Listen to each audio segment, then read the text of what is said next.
The 2025 World Surf League Championship Tour continues in Australia, where surfing is a cultural touchstone woven into the coastal fabric of the continent.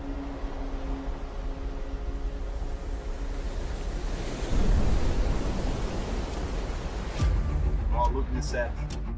It's pretty solid, man. 2 waves.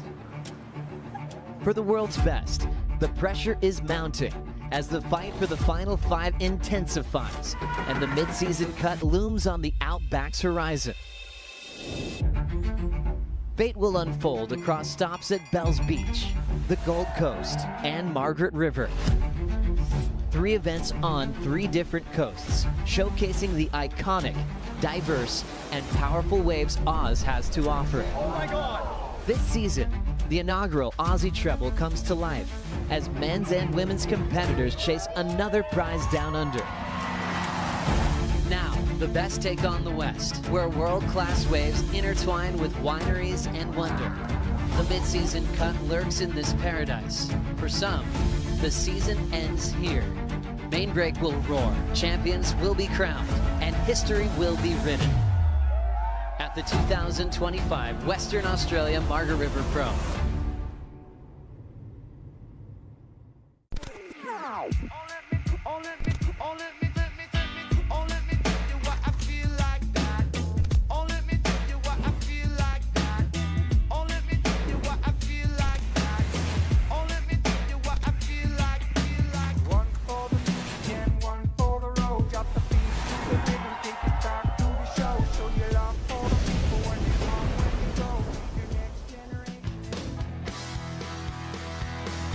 Good morning from stop number 7, the Western Australia Margaret River Pro. We had a huge day yesterday.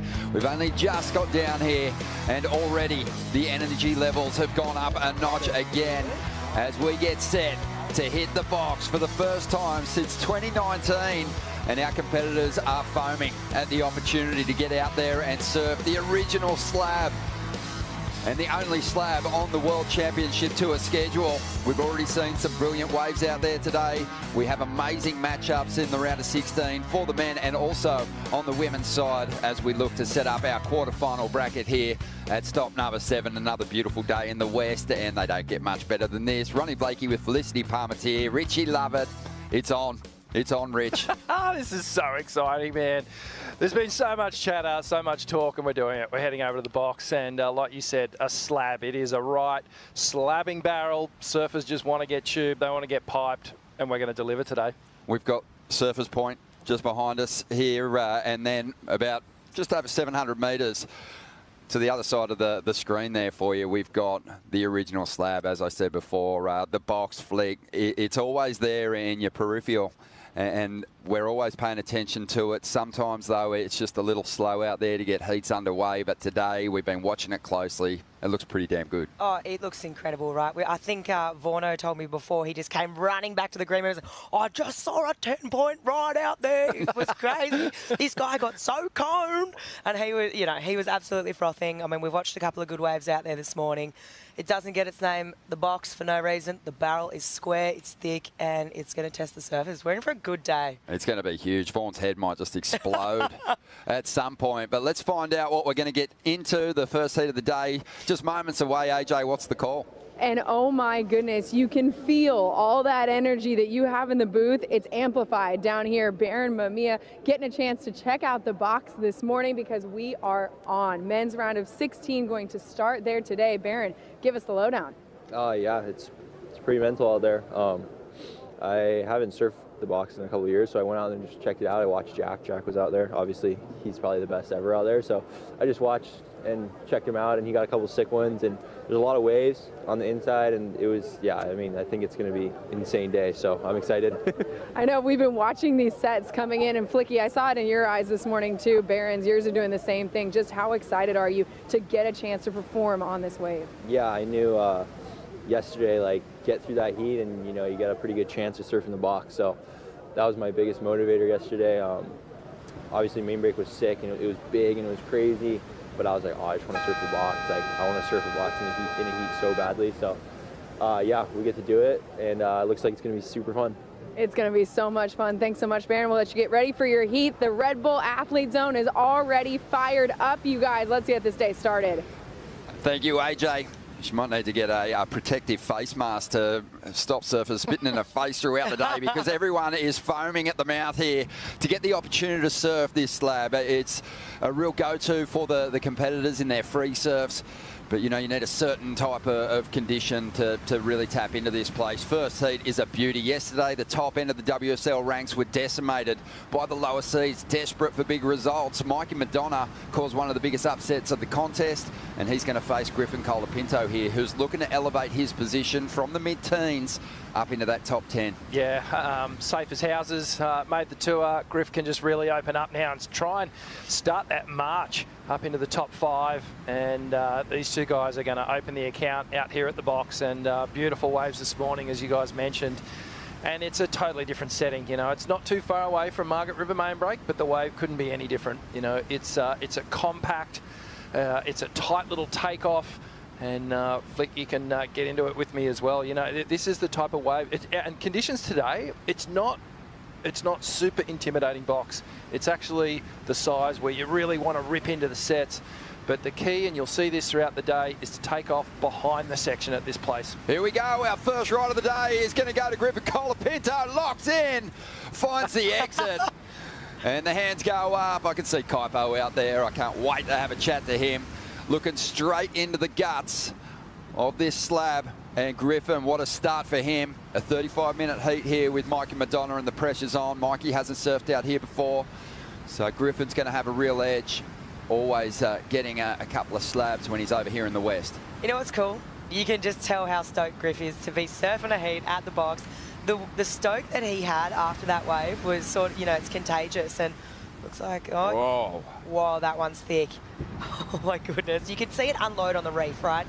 And it is super shallow. We're talking only a few inches over this reef. Yeah, it does not get more consequential than this. Yeah, look, main break is a consequential wave. We know that as we see the replay here of Griffin's wave, Rich, just beautifully read. Yeah, he threaded this so well. Late drop, sets that inside edge and just weaves his way through that barrel. And the fact that he disappeared from view when we got the land angle, we'll take a real good look down the eye of this thing. Griff just dragging that bottom hand. I think that's Crosby looking straight down the eye of it at his brother. And he is deep there, right on the foam ball. And you can see the board almost got away from him, drops out.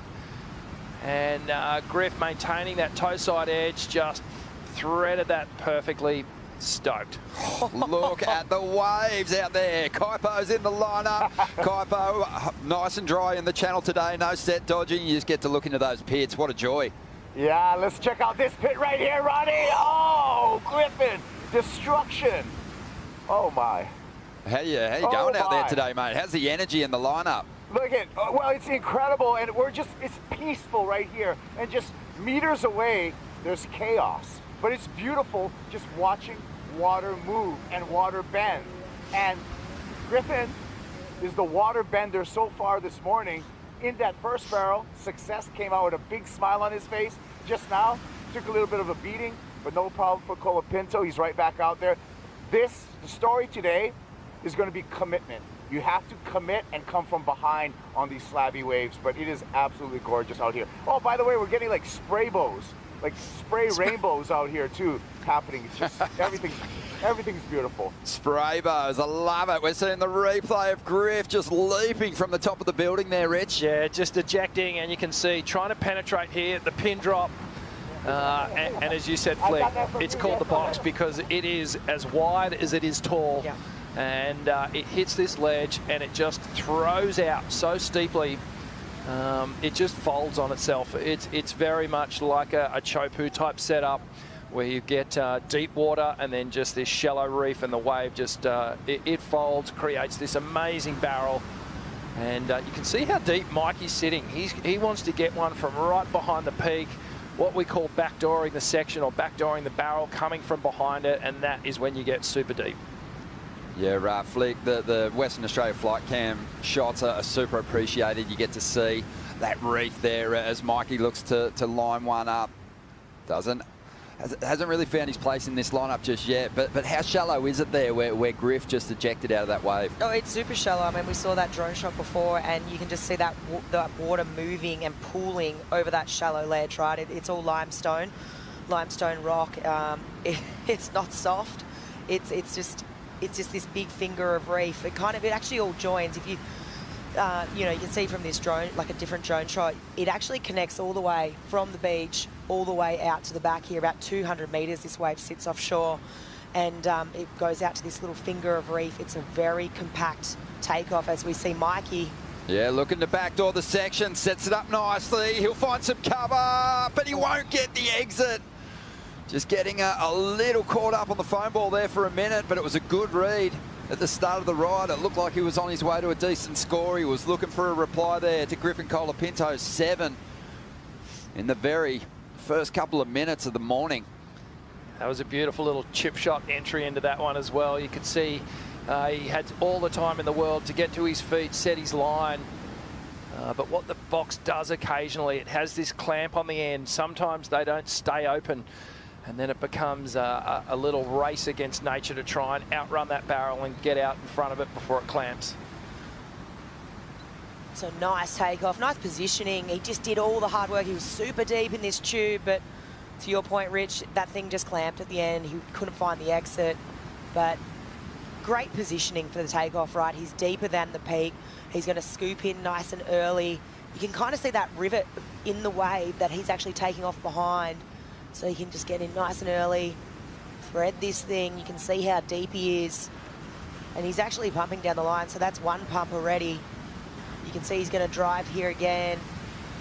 Another little readjustment. But yeah, this section here just folding on him. Almost had it. But it was a pretty good effort. And look, without surfing out here before, it's a tall order to try and figure it out. I mean, it's nice, beautiful conditions. And to your point, Ron, it's not, well, we might see a couple of ugly ones today, but it's not heaving. So it's kind of a nice day to figure it out. Yeah, that was a nice roll in. It was a good read for someone enjoying their first vision out there. He would have thought that he was coming out of that one, so a missed opportunity for Mikey Madonna. We know that we've got a completely different criteria on our hands here at the box compared to main break. There won't be a lot of turns thrown down today, maybe the odd alley-oop maybe for a regular footer coming out of the pit, but here's the scoring criteria, and Rich, take us through it. Yeah, so these are the main headings behind the judging criteria out of the box. So it's commitment and difficulty, takeoff, tube depth, technical aspects, and then the exit. And within each one of those, there's elements that they're looking for. So commitment and difficulty, it's obviously the size, the power of the wave, the hollowness, and the surfer's commitment. The takeoff, well, that one's pretty easy. How deep you can take off and how late you can take off. Tube depth, so they're really looking at the duration and the intensity and the positioning of the surfer inside the barrel. Then there's obviously some other technical aspects of it, you know, where you've got an airdrop, behind the peak takeoffs, you know, backhand, no grab tube rides for the goofy footers when they don't actually hold onto their rail, really difficult to do. And then obviously the exit. You need to come out clean, often behind the spit if you come out and the wave's already sort of spat out and the surfer comes out behind the spit, that is a pure indication of just how deep they are in the tube. Yeah, well, last time we saw competition here, it was Owen Wright just blowing our minds. So the goofs can get it done. It takes a lot of commitment, and we had really sizey conditions back then too. But Italo also went into the excellent range on the backhand. And there is a few matchups with the goofies and the regulars as we see Griffin here losing priority. And watch this thing open up. Kaipo watching on out the back. Kipes, there's some gems out there this morning. Yeah, there's gems, but you know it's a tightrope. Because you want to be safe, right? And some of these just lurch so hard. You saw that with Griffin. Paddle into it, put an effort into it, but then wisely pull back. But then you are in the back of the line. You lose priority. I feel like today we're going to see a lot of that.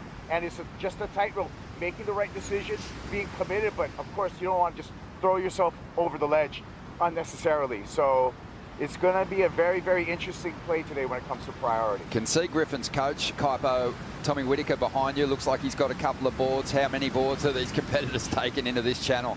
Yeah, it's water world out here right now. We've got a lot of coaches with their own skis. and multiple boards out here. We got the whole gallery just hanging out, and so it's going to be a full day in the channel here for the coaches with all the backup equipment. Thank you, mate, for the insights there. Enjoying the show as we see one standing up on the outside. Mikey Madonna opted not to go this one, and it looks like a pretty solid pit. Maybe couldn't see the entry point, but he seemed to be in a pretty good position there. And again, this one though looks like it's clamping a little on the end section. How fun is this though, Flick? I mean, you really want to see it all when you come to West Oz. We've had a few years since the box has been in play where we've been able to get heats underway, just over 40 heats through 2014, 2015, and the last time we were out here, 2019. And it always delivers some huge moments, doesn't it? Oh, it will. It's one of, you know, the premium, most consequential waves down here in the Southwest, without a doubt. And it's so cool that we're getting to come back here. We're getting to see it, you know, this morning out here, the men's round of 16.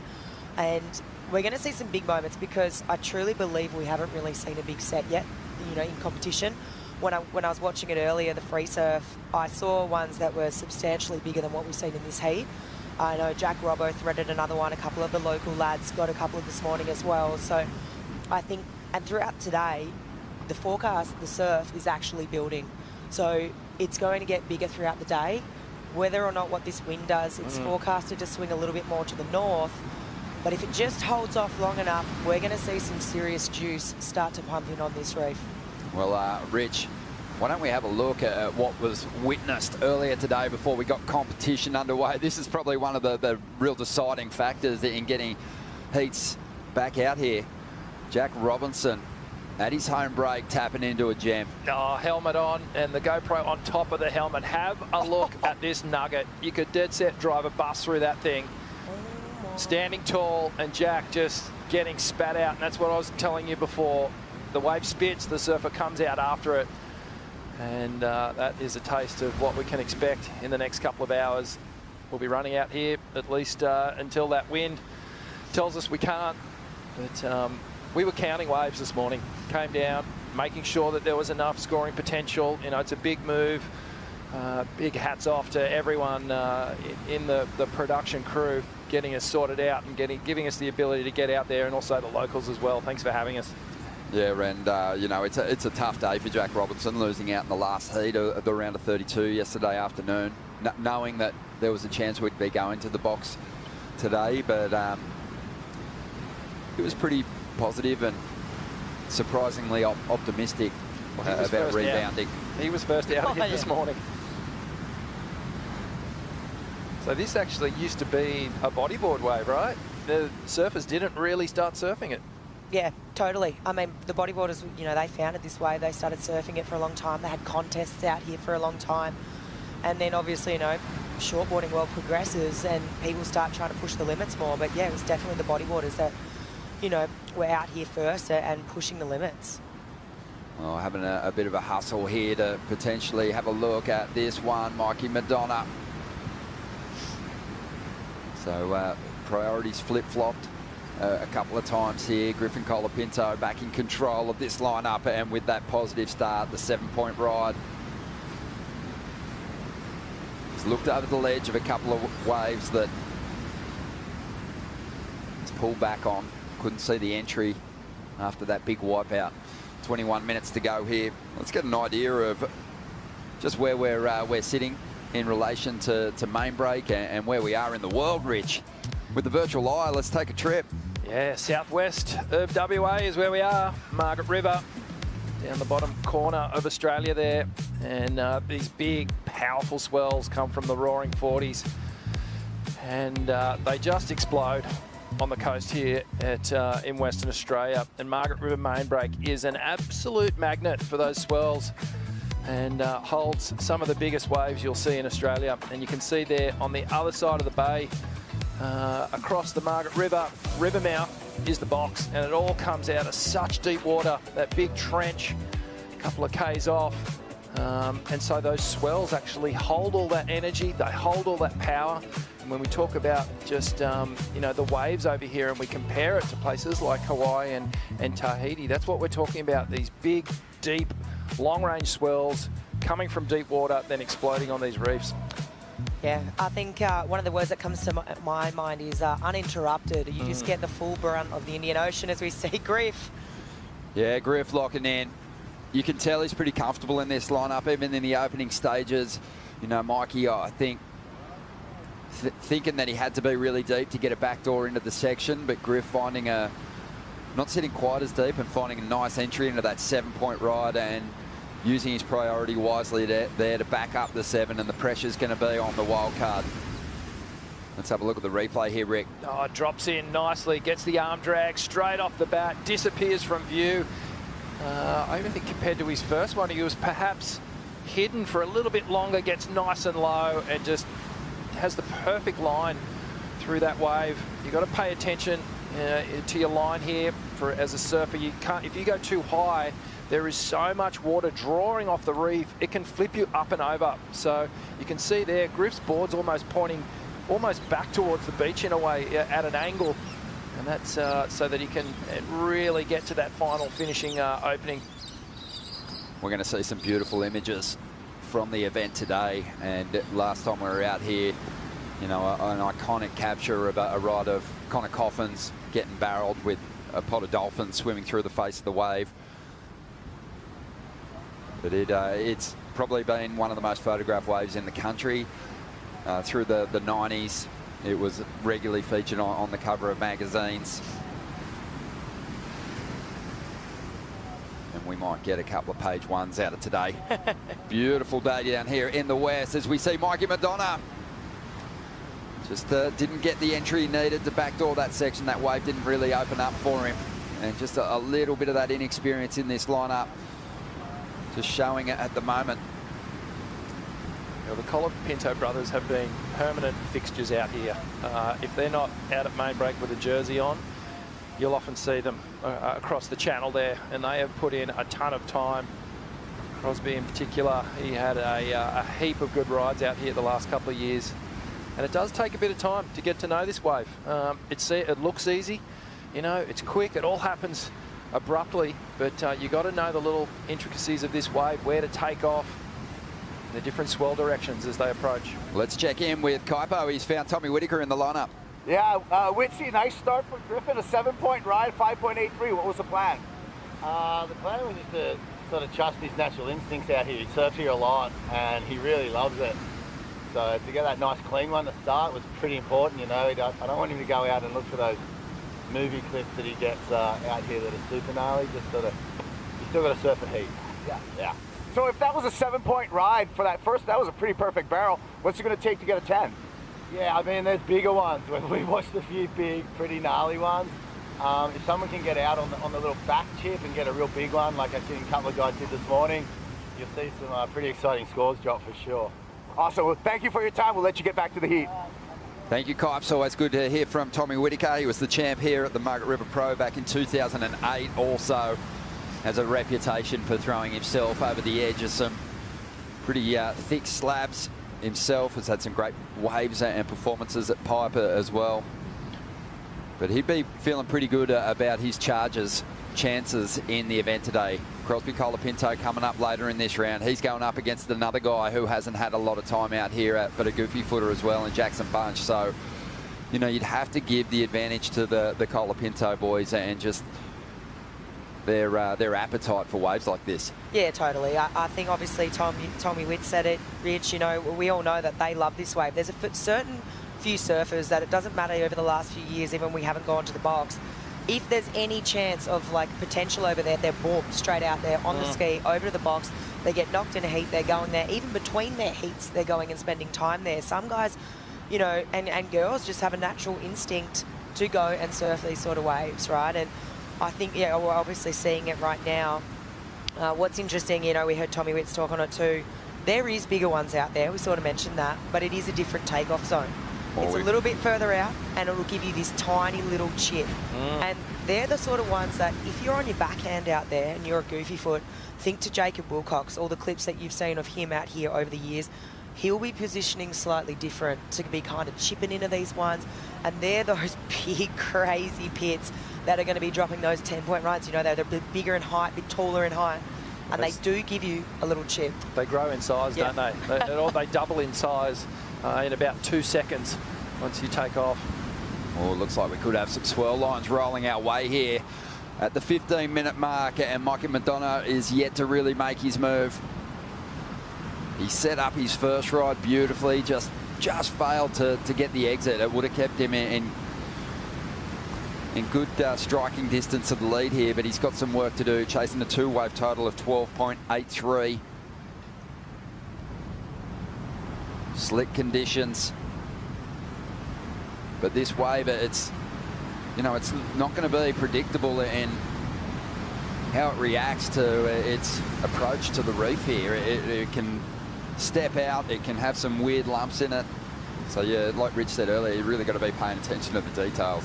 I think, you know, this is a proper slab, right? Like, it has a lot of intricacies, and depending on what swell direction, like, we're going to see a couple of different angles approach this reef today, and depending on what angle it is how ugly or not ugly this wave's going to look.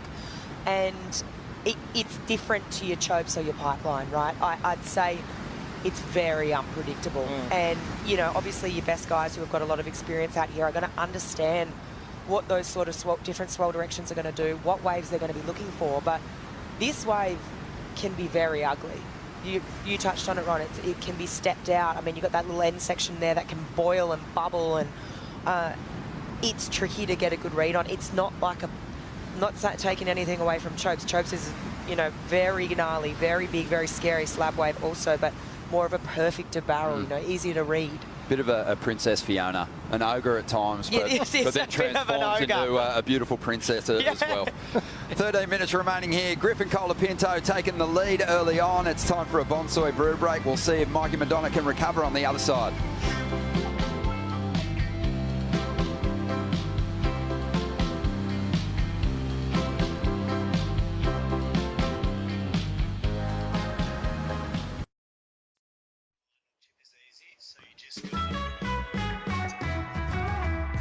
Welcome back to the show. We're excited here this morning, Wednesday morning, and it's just hit 8:30 a.m. and we have heats on at the box. The conditions have been spot on from the Surfline forecast, and we're all buzzing. Oh, we're absolutely buzzing. Obviously, you can see all that energy, all the red blobs, the purple blobs even. But, you know, yesterday we saw giant swell. It kind of peaked in about 11 a.m. yesterday, started to taper off.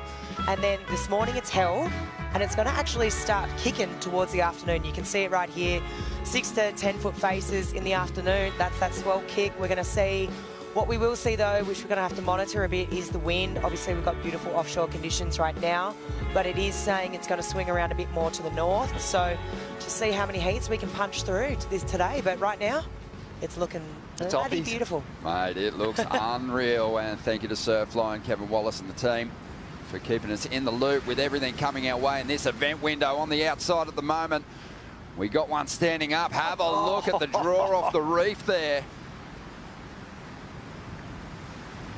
Wow. And often with a big break in the sets like that and a bigger swirl line moving through, you get that draw off. That was one of those ugly ones that you don't want anything to do with. The mogul run to the channel, if you will. Yeah, it gives you a real indicator. We're not just talking nonsense in here. It is super shallow out there. These guys are on a dry reef a lot of the time. If you come off, you're almost guaranteed you're going to hit the bottom. This is Leo Firavanti and Miguel Pupo heading out for the next heat. They'll get picked up by the skis. 45-second minute ride across the channel. Yeah, entering the keyhole there and off to the skis. Saw Miguel, had a chat to him this morning. He's thrilled. No, he's got a growing family at home. He's got a newborn baby that he hasn't even seen yet. What? A month old now. And he has really done an incredible job. His dedication being rewarded through this leg. A big shout out to his family who'd no doubt be tuned in and watching online. He's going to have his hands full in this next clash. But, you know, that's the sacrifice he's making for his fam. It's a huge one, and it's paid dividends. He's going to be on tour for the rest of the season. He's going to be pushing hard to get himself into that final 5, sitting inside the top 10 at the moment. And can look forward to next year too, so super important for him. But wow, I mean, that is so tough. I feel for him and feel for his family. Not much longer now. Hopefully he can get home soon, mate. Here we go on the outside. Looking to replace a 5.83. Colapinto ducks under, stands on the tail for a second. Oh and my goodness. pulls an air in the tube and comes out. This is going to be a huge score. Hey. They're the ones that make the difference. They can take you to the excellent range. They can take you to a perfect ride. He took flight inside the pit and re-emerged. I thought he was gone. What was that? We all thought he was gone. Well, the danger in that situation is the exploding whitewater, the foam ball pushes you up into a lip that's so thick and so strong it sends you over the falls. But Griff has somehow held on for the completion. Wow. Have a look how deep he is here. Airdrop. And he is just so deep at that moment there. Somehow just pops out of this thing. I think a little angel must have been just had him in the palm of her hands and just delivered him out of this tube ride. This is amazing flick. Oh, this thing was crazy. Okay, super late drop. He gets really nice and low. That's what I will say. Just such low center of gravity here as he's trying to thread the needle. Hand almost touching the front. All fins disconnect. Okay, he gets lipped in the head. How does he come out of this? It's spat, well and truly. This thing's over. And then all of a sudden, he re-emerges. That's one of the most incredible makes for an exit that you'll ever see. In competition, we saw all 3 fins. Kaipo, you were looking into that thing. Can you believe he pulled it? That was incredible, Rod. Like you said, I'm looking straight into the barrel, and he disappeared behind the foam ball in that one. It was just mist and foam, and just like the magician, the waterbender, Griffin Colapinto emerged. That was beautiful, and I expect an excellent score to come in. Oh, most definitely. It pays to have a good air game out here at the box, Rich, it seems. Oh, that was incredible. It wasn't like he had his line was set and it was just that he was deep. Like, he looked like he went through the roof of the wave. His board was totally disconnected. The foam ball shot him up and then he somehow regained. This is Mikey. Yeah, Mikey, he's going to really struggle now because Griffith's just dropped a 9-point ride. And I think they're just leaving room in that scale because, you know, even more incredible stuff can happen. Griff did so well then, though. That was wild. To see the bottom of his board looking into the barrel is bizarre. That was just so crazy, right? I think, back to your point of leaving a bit in the scale, right? I think as we start to see this tide fill in, right? Let's just have a look at this one more time. Super late, so steep, so deep, gets nice and compressed here. This thing is so square. And this is just wizardry, complete wizardry.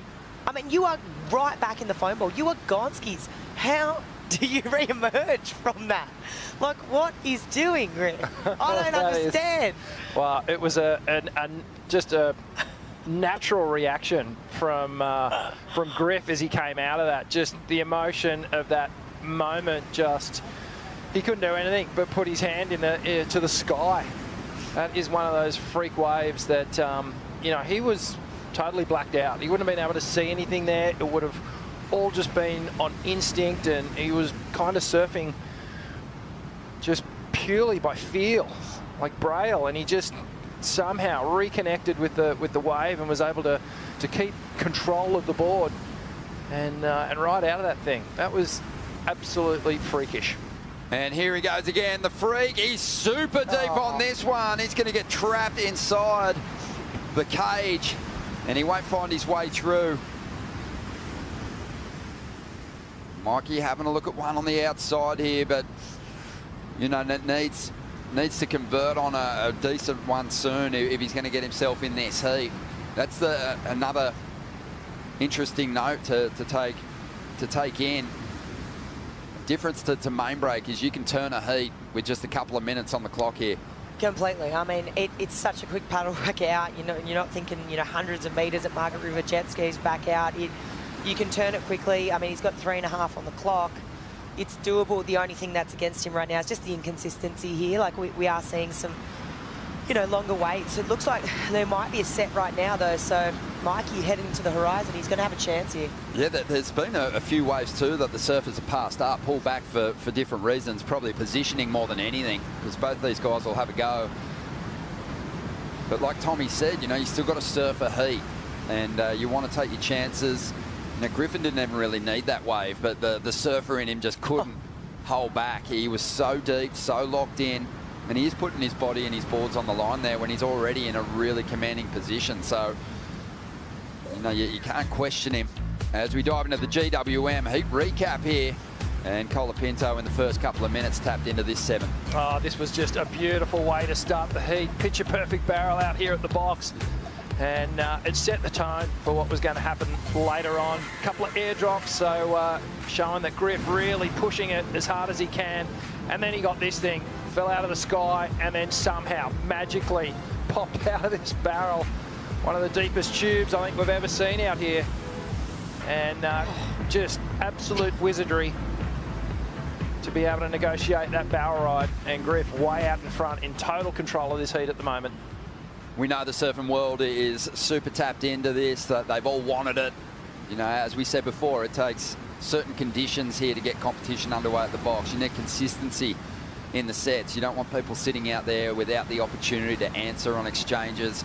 The surfers have had that in this heat. It feels like Griffin's experience in the lineup has given him the edge as we get just below that rusty 2-minute warning.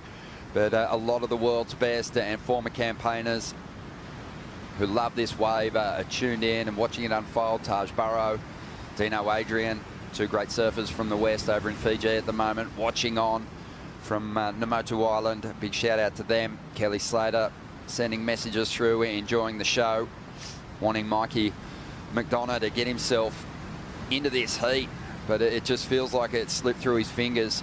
Still been a magic run through him for the event, but getting 2 waves in this short amount of time is going to be difficult, especially with the heat score total that he is chasing. Have a look at this thing.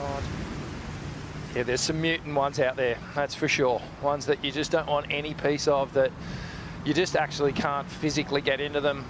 Possibly if you're behind a jet ski, getting towed in, you could shoot it from behind, but there are waves out here that you can't paddle into. Yeah, definitely. I mean, we just saw it right then. It looks like Mikey might be having a little bit of a look here. Go, Mikey. Wants to just get a number on the board. Beautiful fade. Sets up the pit. The wave steps out, and he's going to catch that outside rail. Now, Mikey, the way he's been surfing, his chances against Griff would have probably been elevated on main break. But you've got to be ready to adapt, and, you know, it's just been proven over the years. It's kind of been unlikely to get heats underway here at the box. So he's put his focus on main break. He's done extremely well in the event. He got the better of Yago during the last round, but he's been schooled by Griffin in this one. Yeah, it was pretty much a one-sided affair right from the get-go. Griff just had that beautiful opening 7-point ride. And what a heat to get things underway today out here at the box, Margaret River. An excellent heat score for Griffin Colapinto, who continues his charge towards the top 10. And he is on his way to the quarterfinals here. We'll take a quick break, and when we return, we're going to see Italy's Leonardo Fioravanti taking on the Brazilian Miguel Pupo.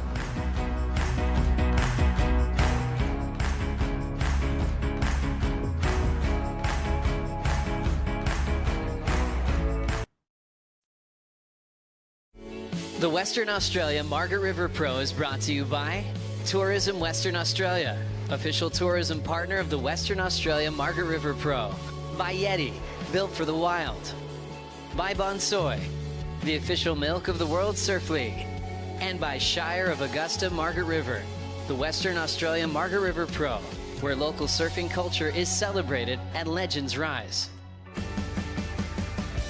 Welcome back to the show, and what a show it is. The first heat was won by Griffin Colapinto. He got the jump on Mikey McDonough, And now we're getting set for another huge clash. Leonardo Fioravanti and Miguel Pupo. These guys situated well on the WSL ranks at the moment.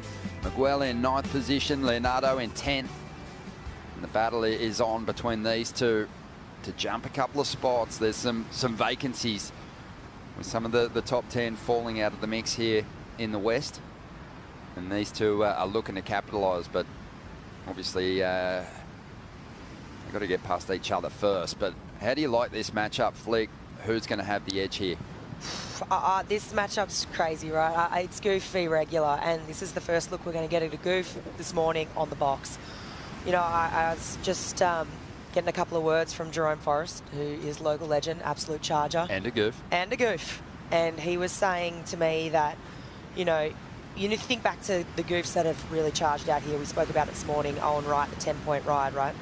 I mean, you can see it's still quite low, that we're still coming up to the high tide, and he was saying, those waves will be out there, but they're going to be few and far between. And what we need is a little bit more tide on this reef to keep those big ones, right?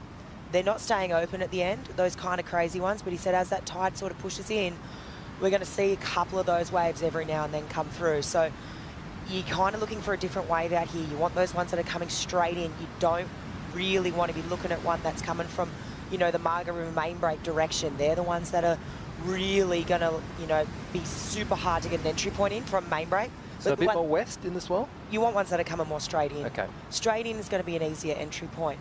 But if you're thinking the ones that are coming from the south, they're real difficult. Obviously high scoring potential, but on your backhand, that's really tricky.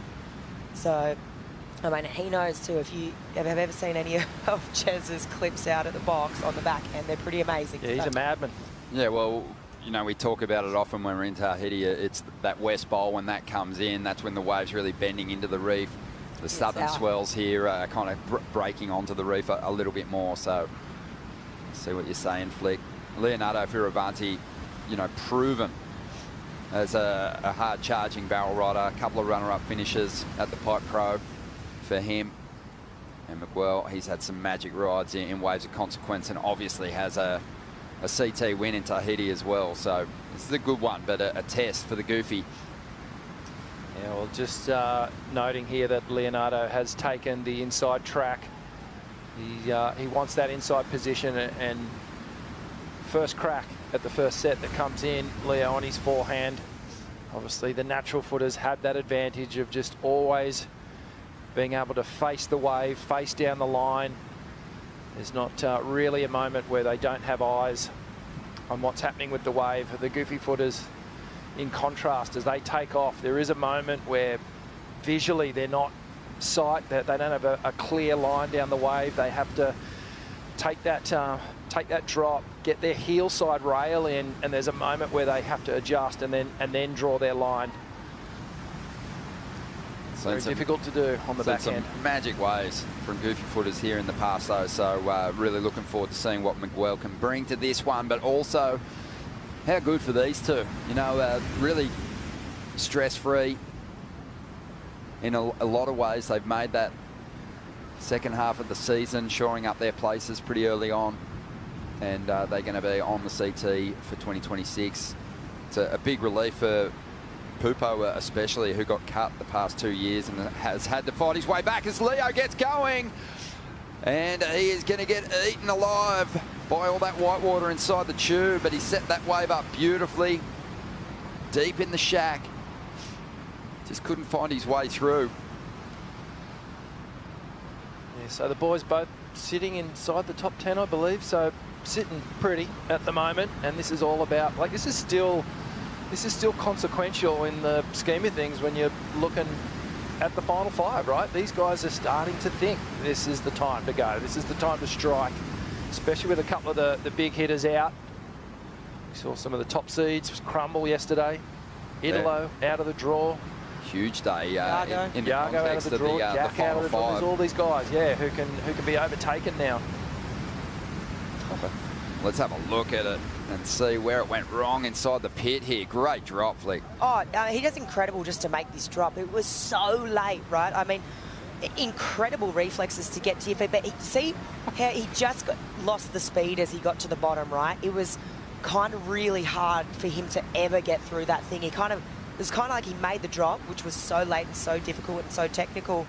But once his fins reconnected there, it was kind of like dunk, and he kind of stopped. It kind of was really hard to keep that momentum going, but incredibly difficult takeoff. And wow, I mean, it's just such a technical wave, right? And in such a short, compressed amount of time. It happens so fast. Yeah. It's not one of those ways where you take the drop and you've done the hard bit. No. There's still so much work to do to find that channel and get that score locked in. It was a 1.93, so a bit of credit for the drop and the commitment there.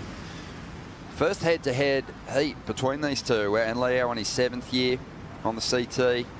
Miguel into his 13th year on the championship tour now, but both of them finished outside the top 20 last year on the ranks, so a real improvement in just the form and composure that they brought to the 2025 season, and well placed to really charge up the ranks with a big finish here, stop number 7, and you know, add themselves to that final 5 conversation this year. Yeah, Leo in particular in career best form, and the highest heat score of the day yesterday out at Margaret River Main Break. He's just on. He's looked so good throughout the whole year, just competing really well, making good decisions, very rarely falling, minimising the mistakes. Sometimes that's all it is just eliminating those little micro errors that can cost you a heat. This has been a shocking round for him, though, since his 2nd place finish, the Baron, in the first event of the season. He hasn't broken into the quarters, kind of stumbling a couple of times in the round of 32, a few times in the round of 16. Here he goes, though, late drop, sets it up beautifully. This one is going really square and then also clamping up on the channel. And he's under there somewhere. He got almost pushed down and out. So it didn't get kind of dragged through to that inside, which was lucky. But that one got really, really ugly. The door slammed in his face. Ah, that was ogre-like, that one, Ronnie. That was seriously ugly on the end there. You could see that sort of finger, like bit of finger of reef, just gurgling. Look at it in the foreground here, just gurgling, bubbling. That's dry reef right there, and he's basically served, oh my goodness, the nose picks, and he gets cartwheeled over with that one. That was absolutely... Yeah, so that thing had a big old step in it, and those steps are created by these rock shelves. As the wave travels along the reef, these rock shelves just suck out, and it creates a step on the wave face. And that's where these guys just have to be so in tuned and really anticipate those things happening. A lot of weight on the back foot and on that toe side, that inside rail. It's the secret to weaving through these barrels out here. Yeah, we saw some thick, grinding little sand bottom barrels up at Burleigh Heads that were tricky for the competitors to navigate, but this is on a whole nother level. You know, even when you think of backdoor and just how square that can go, it is still on the surface a lot more perfect than what the surfers are dealing with here. Even though it's a longer ride and, you know, you sometimes have to get yourself through multiple sections, this is, you know, proving to be a challenge for Leo. He's had a good crack at 2 decent-looking waves that have just gone really ugly, but this is what we're looking at. After yesterday's round, saw a lot of the big names fall out of the mix. Oh, there is so much room for movement right now. You think, I mean, Jordy Smith, with the year he's had, you know, the win that he got over in El Salvador, he's just got on this amazing momentum and trajectory throughout this year. And, you know, he's done well out here before. You know, Kanoa, you know, just down there in 4th. Barron as well, who's looking to, you know, start tracking back up in the rankings. He's been kind of, you know, trending down the last few events. So, I mean, there's room for movement, and there could be potentially, you know, obviously there's going to be someone new wearing this yellow jersey this year. Yeah, I think this is the first forward step that Barron's taken since Portugal. But he is in reach of the leader's jersey. If he can get the victory here, Kanoa Igarashi, Jordy Smith, there's a chance we'll see them in yellow too. But yeah, just looking forward to seeing how they take the opportunity and how far they can run with it. But we're going to have a super compressed top end of the ranks after this event. obviously, and these two surfers are going to be right in that conversation. Yeah, 3 events ago, Italo was miles ahead of everyone, miles ahead. And the pack has slowly reeled him in, and he's in danger now of losing that yellow jersey. I saw a post from Italo yesterday, though, that just was really well written, just talking about the peaks and valleys. He's, you know, I think if he'd gotten to this point in the season and hadn't had a run of bad results, but had the big results littered throughout, you'd be saying it was still an incredible year already. It just losing the momentum sort of has become the narrative for us here in the commentary booth, especially. Losing the 3 wildcards in a row, that's big, but no, he was just putting it down to some decisions, some poor decisions in heats that have cost him dearly, but very open, transparent, and super positive. Just on 21.5 minutes remaining here. Leonardo Fioravanti has the lead, but it's a narrow one. Yet to see Pupo take a ride, but let's hear from the first heat winner of the day and get a read on that incredible exit on that tube, AJ. Oh my goodness, the energy coming off the Colapinto camp when you came out of the water, palpable, because we haven't been to the box in 6 years, but you looked like right at home, starting out with the 7 and the 9-point ride. Where does that heat stack up in terms of your career? Thanks, AJ. I feel like that's one of the best heats of my life. You know, getting barreled in a jersey is the dream, and I feel like I've kind of missed out on that a lot in my career, where like I lose and then the next day it's just all time barreling, you know, chokes or pipe, and I'm like, oh, just on the sidelines, just so bummed. And today I woke up and went, wow, I'm in this, like I get to surf in this, you know, and I was just so grateful for that opportunity. And then, yeah, that 9 just, I was kind of baffled myself, so. Yeah, baffled yourself, baffled everybody on the beach too. I have it pulled up. I want you to talk me through this slow-mo and just explain how. Well, the drop was, I saw it was kind of like a bubbly wave. It wasn't super runny, so I got to the bottom and was like, oh, I could kind of stand tall here and just cruise. And then next thing you know, the wave's so fast that just the foam ball just lifted me up. And then if you could kind of see my fin come out. I was like almost going 180 backwards, and then thought I blew it. I'm like, no, I blew this. And then it just like shot me back into the way, like out, and then just. It was incredible. Everybody on the beach was just going, how did he make that? What is the prevailing emotion right now, Griff? You make it on here in Margaret River. You have a morning like this. Just try to describe it. Oh, just feels incredible. You know, this year's been pretty tough for me. I've been, you know, grinding and just made the cut yesterday. And, you know, for everything to lead to that point right there, that moment, it's all worth it. So I'm super grateful. Congratulations, Griff. Thank you. Here comes Griff and Colapinto. Actually got a text message from the GOAT, Kelly Slater. I'll screen grab that and frame it, put it on the fridge or something. But Kelly said he was baffled that, you know, after seeing the water angle of that wasn't a higher score. I think a lot of people would be, but you have to remember that just prior to this event getting underway today, there was some big sets and a few free surfers, a couple of core locals, absolutely threading the box and kind of, I guess, setting the standard for what the judges are looking for today, as we see Miguel getting himself a ride here.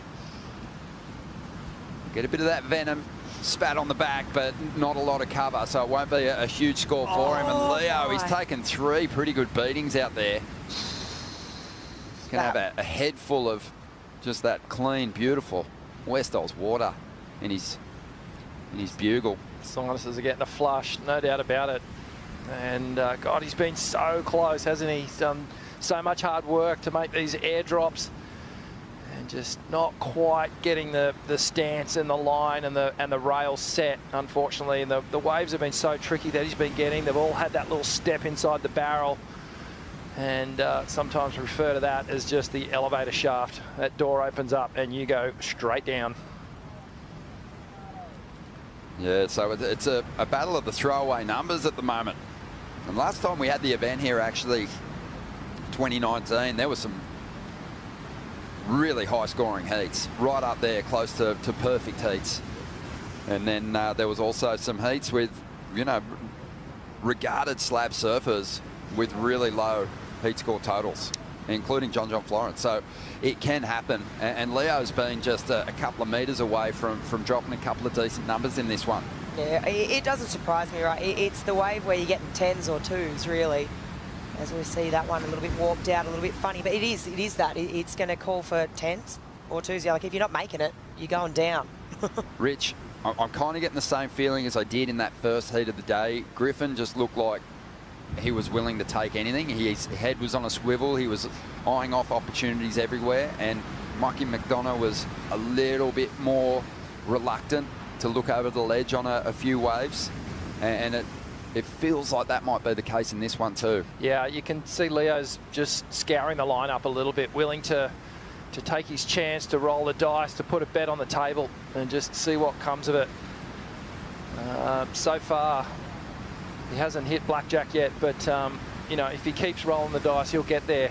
But you're right, it feels like Miguel's looking for a particular type of wave. And he might have found it here. This is a beautiful ride back towards the section and flips this heat on its head. It felt like Leo had the momentum. It felt like Leo wanted it a bit more. But you can't discredit or count out Miguel Pupo. He's been around a long time. He's fighting hard. Been cut the last couple of years, and that was a beautiful tube ride. And I think we'll see that from the Goofies today, being a little bit more selective. It's a particular type of wave that they're looking for, as you were saying earlier, Flick. It's those ones that has that easier entry. You saw, and we'll break it down when we check the replay of Miguel. You'll watch him grab his rail steady, get in that real steady pig dog stance. That was a beautiful wave. That's going to be the wave that unlocks this heat. We're off and running now. Yeah, Leo, you know, he's been so hungry. There's still a lot of time left on the clock. Here it is, just a great read. Backdoored it beautifully, well set line, and, you know, the wave, it stayed nice and clean for him after the drop. It's the positioning, right, from the takeoff. He absolutely nailed it. It's such a small little button there. But look, directly behind the peak, behind the tallest part of the wave, so compressed to fit through this first bit of this wave, this first barrel section. The thing really opens up here. He can readjust, you know, sort of sits up a bit straighter, hands still on that rail, because, I mean, all that energy too that's being dispersed from that spray, as we see Leo. Oh, he finally gets the exit. He's been chasing so desperately on his first 3 rides. Unsuccessful, finally finds one that stays open. But I like your breakdown of Miguel's ride too, Flick. You know, usually the surfers, they're exiting the doggy door, but he went in through the doggy door. It was a small opening and he had to stay compressed, and then the cave opened up. And Leo, he's just answered back beautifully. We've got a good heat on our hands now. Completely. I just think, you know, Rick, you said it, we've been talking about it. The Goofs are going to be super selective today because you are waiting for that different wave. You need a bit of an easier entry. Like, you've got your back to the wave, you compress. Generally, you have your arm, you're grabbing the rail. It's technical, and I think he's done the right thing. He's picked the right wave. He knows the ones he's looking for. So I'm super impressed by that. Just the technique demonstrated too, just to stay super compressed. I think the technique, as you said, on the backhand, you know, you've got to have all those elements and the read right. You know, on your forehand, it is kind of straightforward. Set the line, drag your arm if you want to, you know, to slow yourself down. But on the backhand, getting into that, even just getting down into that pig dog stance, it's really difficult. Here's Leo's wave. The judges having a good look at this one. Spat from the cave. And this was his previous ride. Wow, so he's got a couple of waves there. Just watch this one, facing the beach, gets the line, gets that toe side rail engaged, and just admiring the view from inside the pit there. That's the thing that surfers love to chase. That feeling of just being engulfed, encapsulated inside that barrel is a feeling like no other. It's been compared to many things. Better than... Better than a few? Better than... Go on, say it. No, I don't agree. 13 minutes to go here. Waiting on numbers to come through. Miggy Pupo threading a beautiful little backdoor nugget.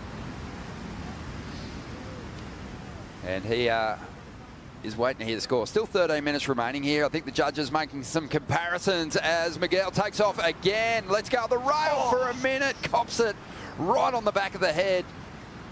Gets pushed down. But you can see what he's trying to do. You spoke about it earlier, Rich. The judges will be paying attention to those little technical aspects that the surfers are able to bring to these rides. This is the judges. Well, that's another ride that Leo took, but this is what they wanted to see. Oh my goodness. Wow, so he got absolutely detonated, just falling out of the sky on that one. And that's where we saw Leo actually coming back through the left-hander, coming around the peak. Yeah, for sure. So the judges actually, you know, they want to get those angles too, to get a look into those barrels to just see how deep it is and how challenging it is for the competitors. So they're asking to review some of those rides as well. Just on 12 minutes to go here. And we're still waiting on numbers from the successful exchange that we saw from Pupo and Fioravanti just moments ago. And the two surfers locked in a battle for, you know, a big climb up the rankings here. Pupo in 9th place on the live ladder. Fioravanti sitting in 10th. The Italian, so well-rounded, represents his country so beautifully on the CT. Whoa. And he will be getting married later on this year too, when the tour schedule wraps. Man, wouldn't he love to get himself a shot at a world title in Fiji before heading back home to Italy to tie the knot? That'd be huge. So, yeah, the judges really taking their time with it. And I think that the surfers will be happy for them at this point to really consider those rides and where these scores are going to fall, because there's still plenty of time. Towards the end of a heat, though, the surfers start getting real antsy if the judges are taking too long, because your decisions with priority, your wave selection, it all hedges on what score you need in those dying moments to convert it into a heat win. Totally. I think it's just hard, right, because we've had those two makes, right, and I think they really want to nail it. There's differences there, slight differences. Obviously got the goof v the regular, and you know, if we're trying to break it down, I see maybe the takeoff of Miguel's, I mean, maybe not as critical because he was maybe a little bit easier as an entry, but his barrel maybe a little bit more technical once he actually locked into the tube.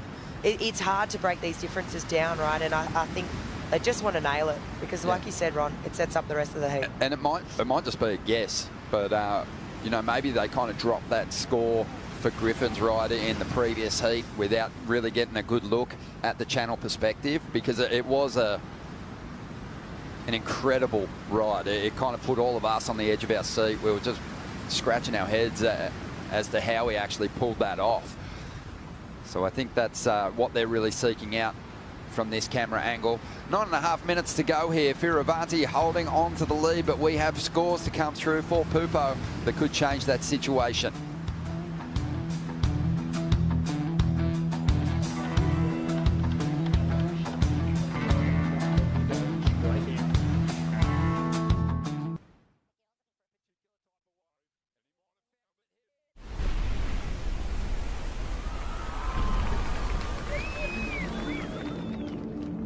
We are in the beautiful southwest of Western Australia. We're in the Margaret River region. Right here, this is Surfers Point, otherwise known as Main Break, and it's the main contest area for the competition. You've got a few different options and a few different things going on, so let's run through it.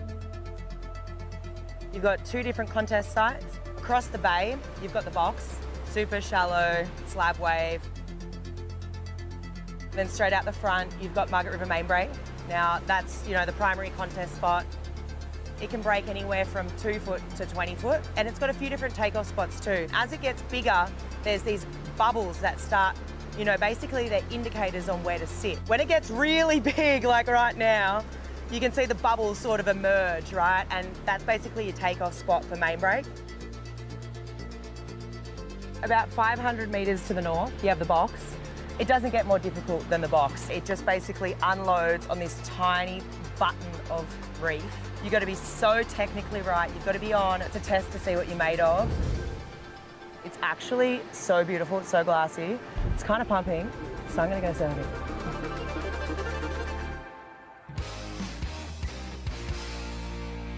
Felicity Parmentier, great job. And thanks for hosting us, Flick. Love our time over here in the West. During the break, Leonardo Fioravanti tapped into this one, got locked in, nabbed himself a 6.83 and has put the pressure on Pupo. Holy, that thing was a cave, wasn't it? That one grew in size, Rich. Took off, real technical, short tube, but it just stayed so open. Let's have a look at the entry here. Beautiful, easy, in.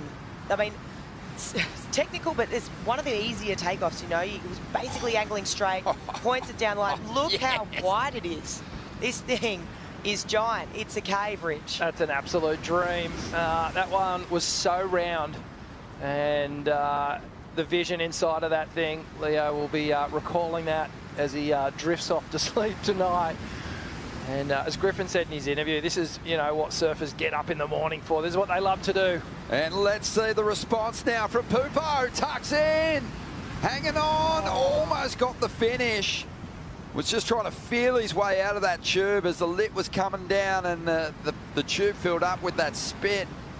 Let's have a look at it. Great entry again.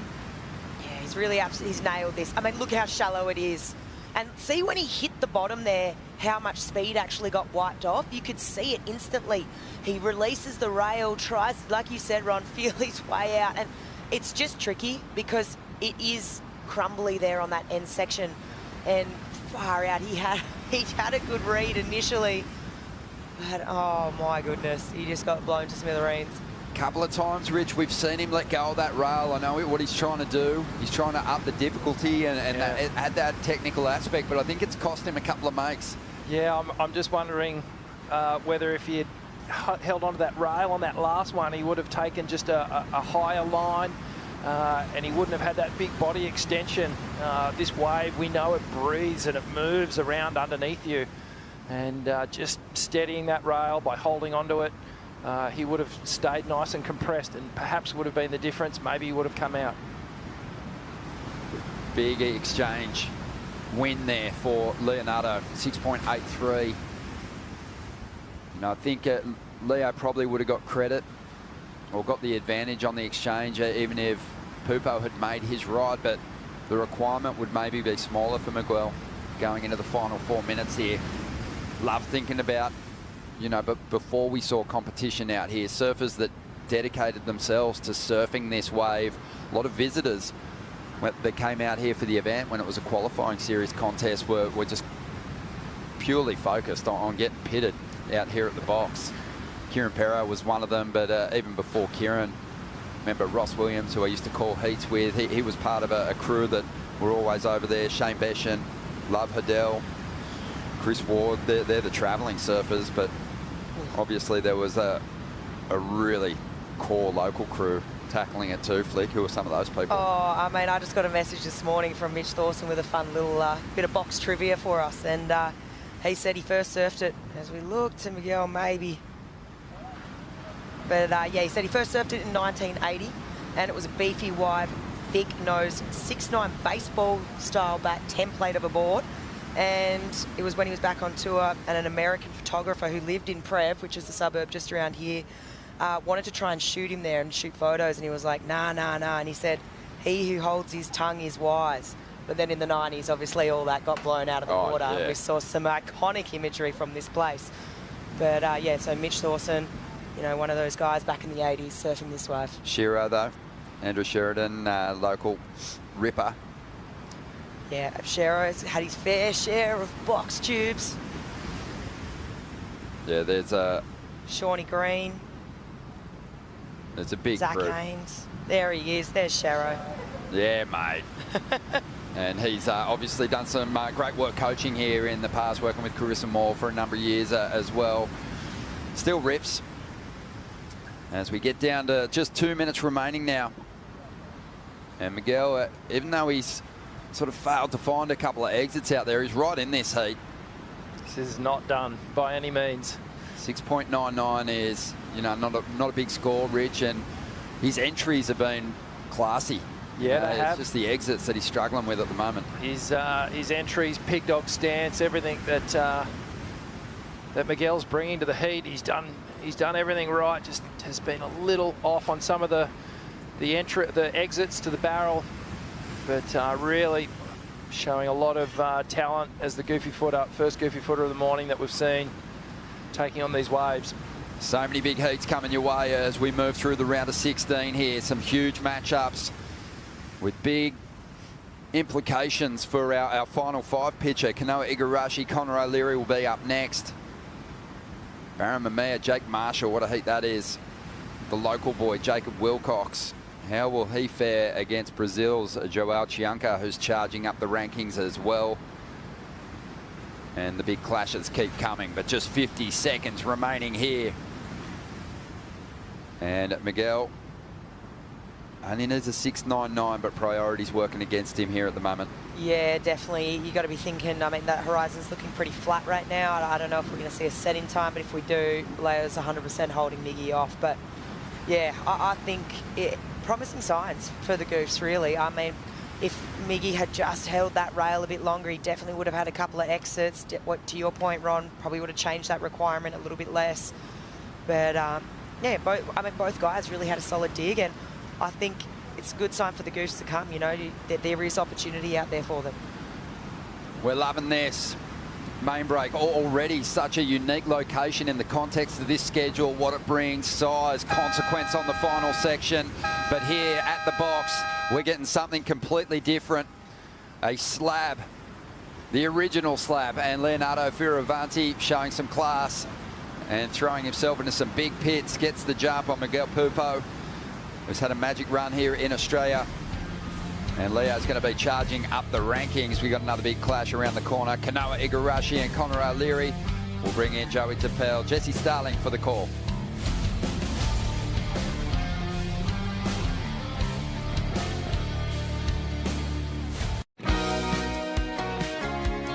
It's hard to pinpoint just one thing that makes Western Australia so special. As a surfer, it's an incredible destination because there's world-class waves. And if you're a foodie or a wine connoisseur, no other better place in the world.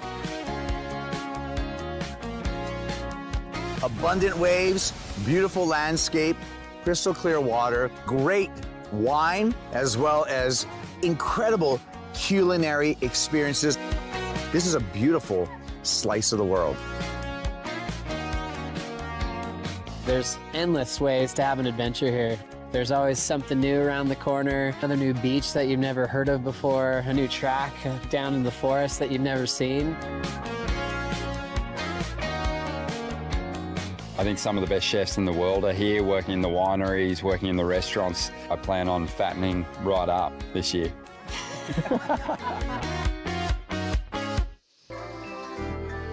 A morning for the history books already as we get to the Hydrolite Heat to watch. Round of 16, heat number 3. 2 surfers representing the great country of Japan. Kanoa Igarashi versus Connor O'Leary. Kanoa on his forehand out here on this slab in West Oz, and Connor will be on his backhand. Both surviving the cut. Kanoa in the top 5 picture.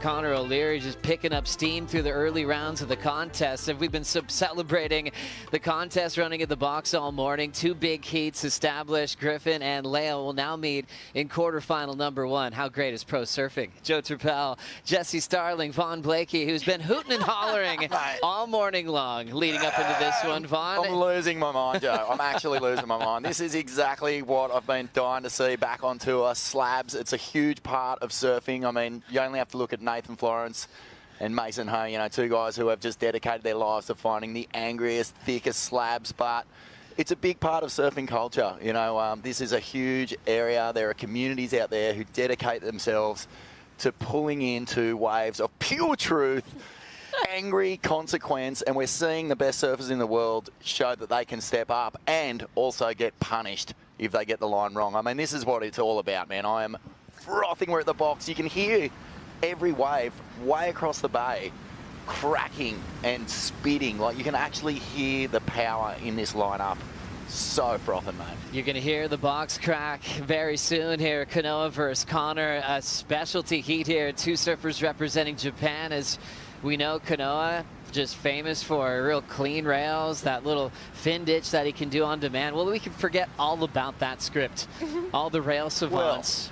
not so fast. We did see Griffin do a tail wheelie this morning that would have been pretty good in any other scenario. The fact it was inside, you know, one of the most treacherous reef breaks on earth was pretty cool. But yeah, you're absolutely right, mate. We're talking park it deep, deal with the shocky and get spat out. Jesse Starling, this is a classic. As we know, this event's been redefined, you know, going back to 2014 with Kieran Perot as the commissioner, who was a specialist on the slab, really wanted to ignite this venue with a wild card move that you could be positioned to be ready at main break, but got to be prepared to pull on into something that some surfers don't sign up for every day. How is that too? You know, it's tricky enough trying to figure out main break, but then once you get it, you're like, yes, I love this wave. It's so much fun.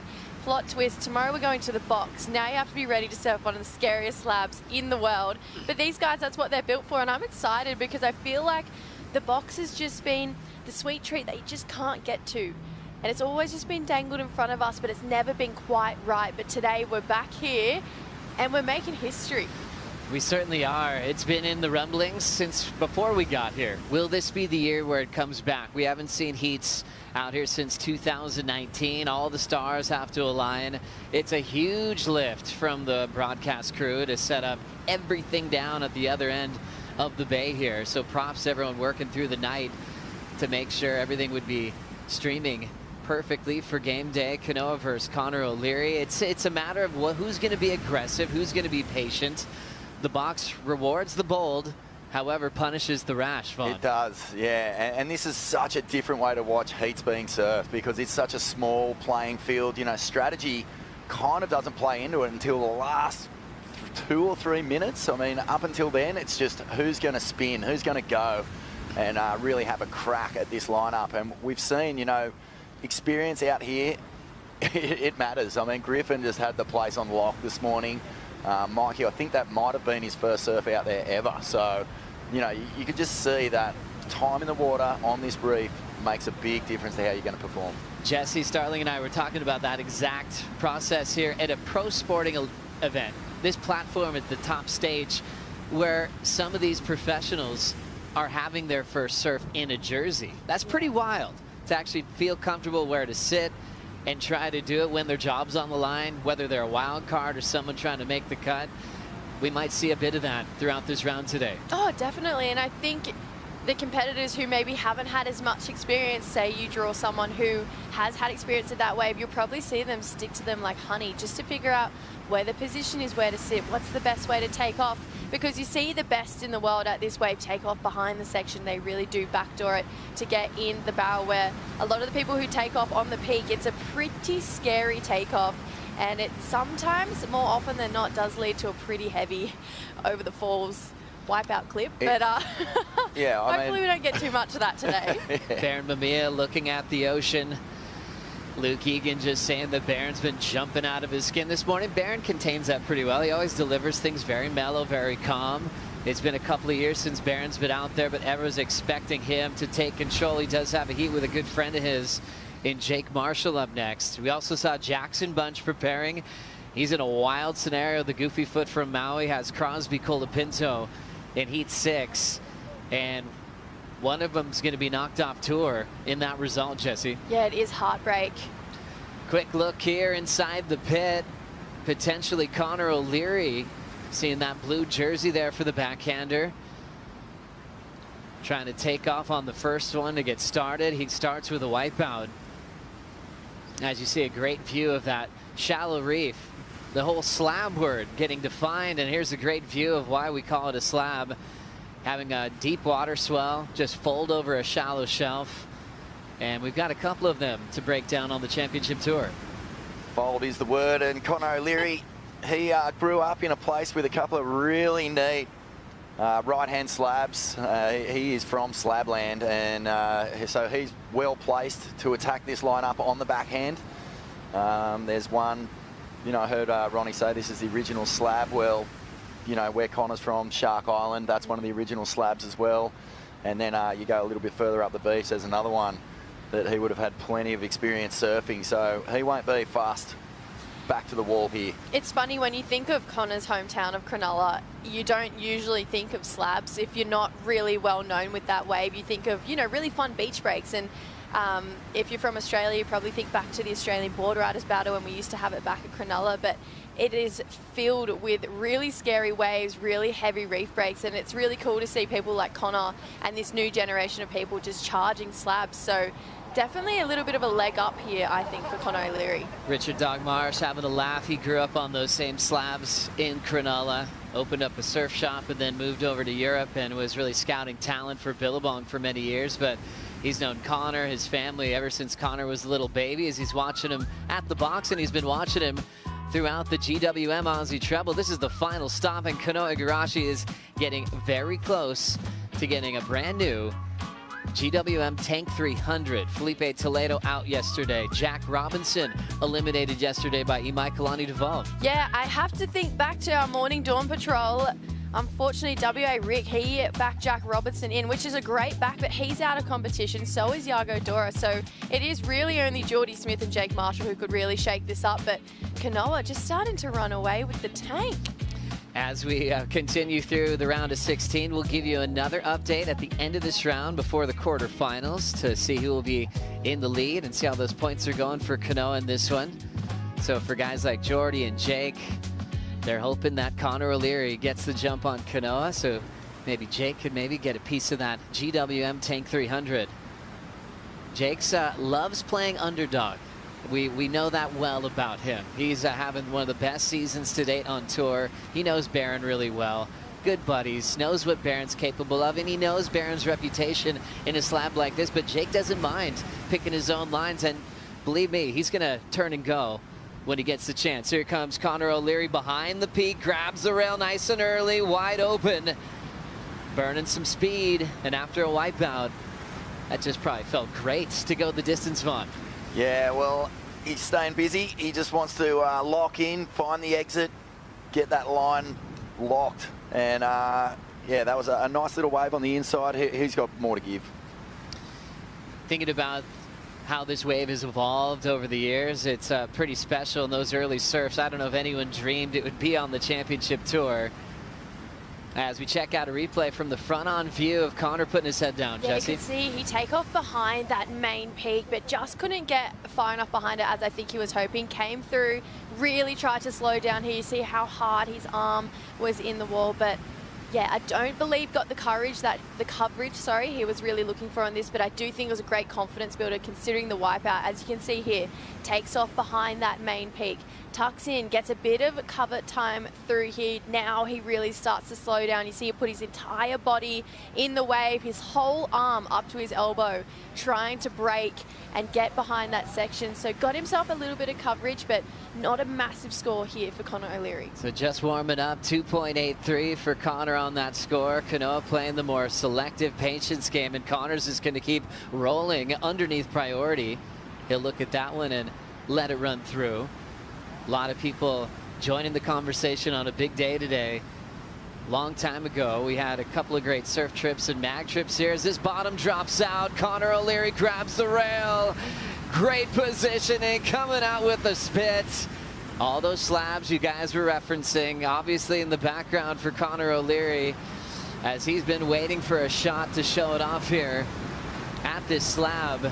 Every score is just getting better and better. He's not gonna, yeah, he's not gonna just sit out there and you know, die wondering. He's actually gonna turn and spin. If he sees an option, he's gonna go it.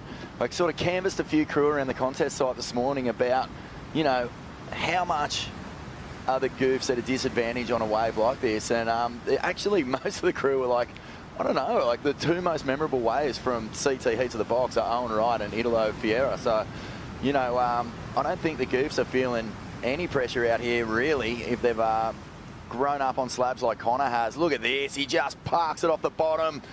Good coverage. Big old dragon breath right in the back of the head. And this one's just beautifully done. Look at this day, though. That is a pumping wave. It is thick. It is heaving. And he's done everything he can to get as deep as possible on that one. Great ride for O'Leary. So special seeing that read from Connor. Everyone's high-fiving. Griffin getting Jake Marshall fired up, and talking about Griff's wave, you could tell them going back to what Griff did this morning. It was beyond sensational. Ross Williams chiming in on Griffin's approach, and Ross saying he equates it to bull riding. You can't possibly know what the bull's going to do. You simply have to react to the movement of it, hitting those foam balls and those ledges and the steps. It's a lot like that. You have to be nimble, surf your way through by instinct. Definitely a wider stance helps and allow all that natural movement. You can't manipulate it. Watching this, bottom drops out. Big driving pump behind the foam ball is Kanoa Igarashi. Playing the patience game. He really was hoping to start with a 10. Oh, I was thinking we could have been on our way to that, but I just got to mention that is a beautiful analogy to this wave. It is like bull riding, and I think anyone can tell that looking at it as well. It's a scary wave, and I don't think many people around the world would want to tackle it. And just the way that Ross broke that down, I really, really resonated with me. Let's take a look at this replay here of Kanoa. Big looking set here. Gets that big pump, but just a little bit too far behind. That lip did close down him, and unfortunately that foam ball did get the better of Kanoa Igarashi here. Love this slow-mo angle. Look at that wave bottom out. This is what we're talking about. Deep water folding over this shallow reef to create this perfect little slab that Kanoa finds himself in here, but just a little bit too deep behind that foam ball, and it is all systems over right there for Kanoa. Just on that wave though, but I love the fact that he's showing he's got guts. You know, he's got a bit of ticker out here, and he's got to throw himself over the ledge. So even though he didn't make the exit, I think this is a really good sign for Kanoa Igarashi here. Gosh, such an exciting wave in a short space. Deep water swell hits the ledge, folds over below sea level.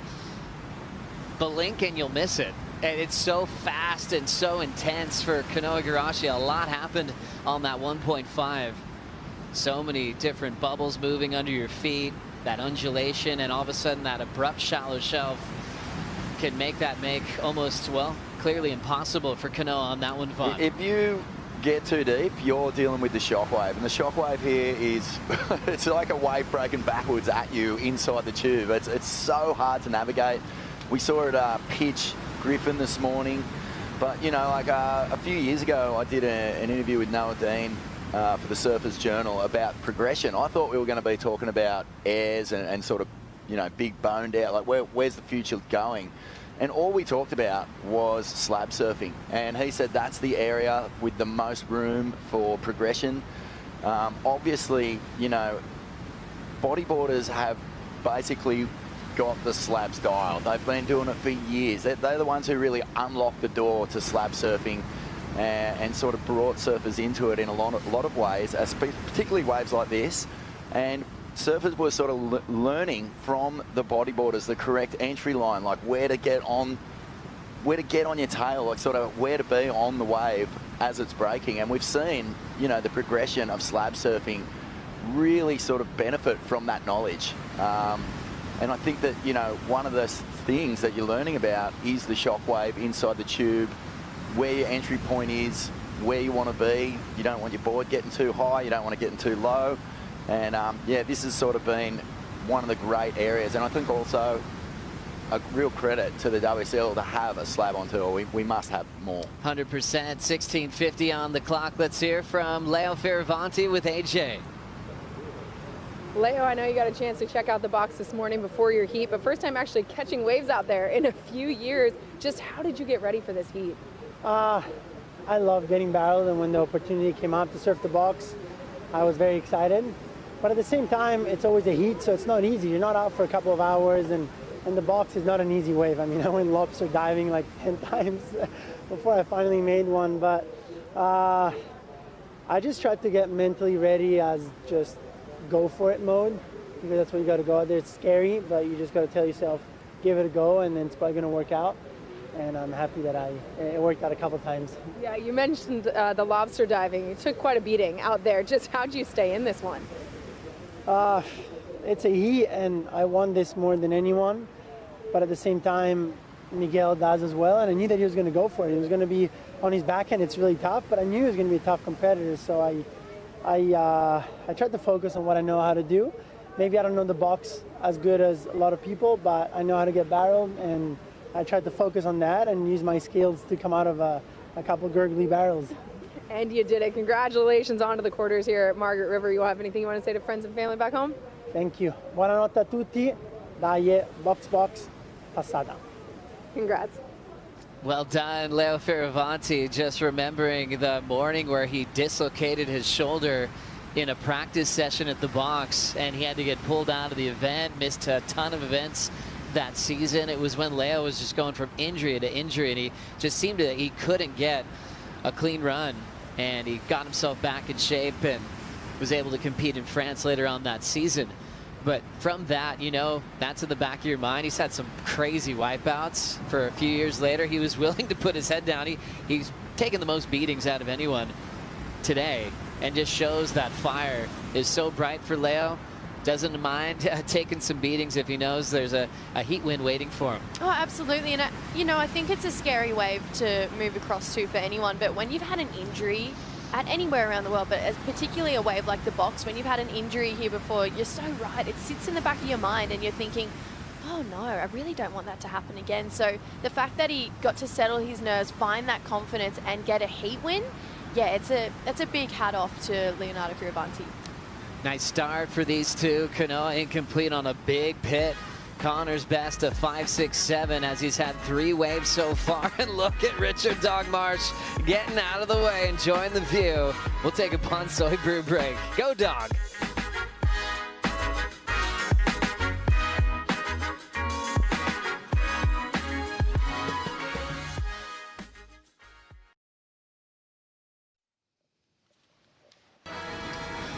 Always love this view from the sky. Check out the day we have in front of us on the Western Australia Flight Cam.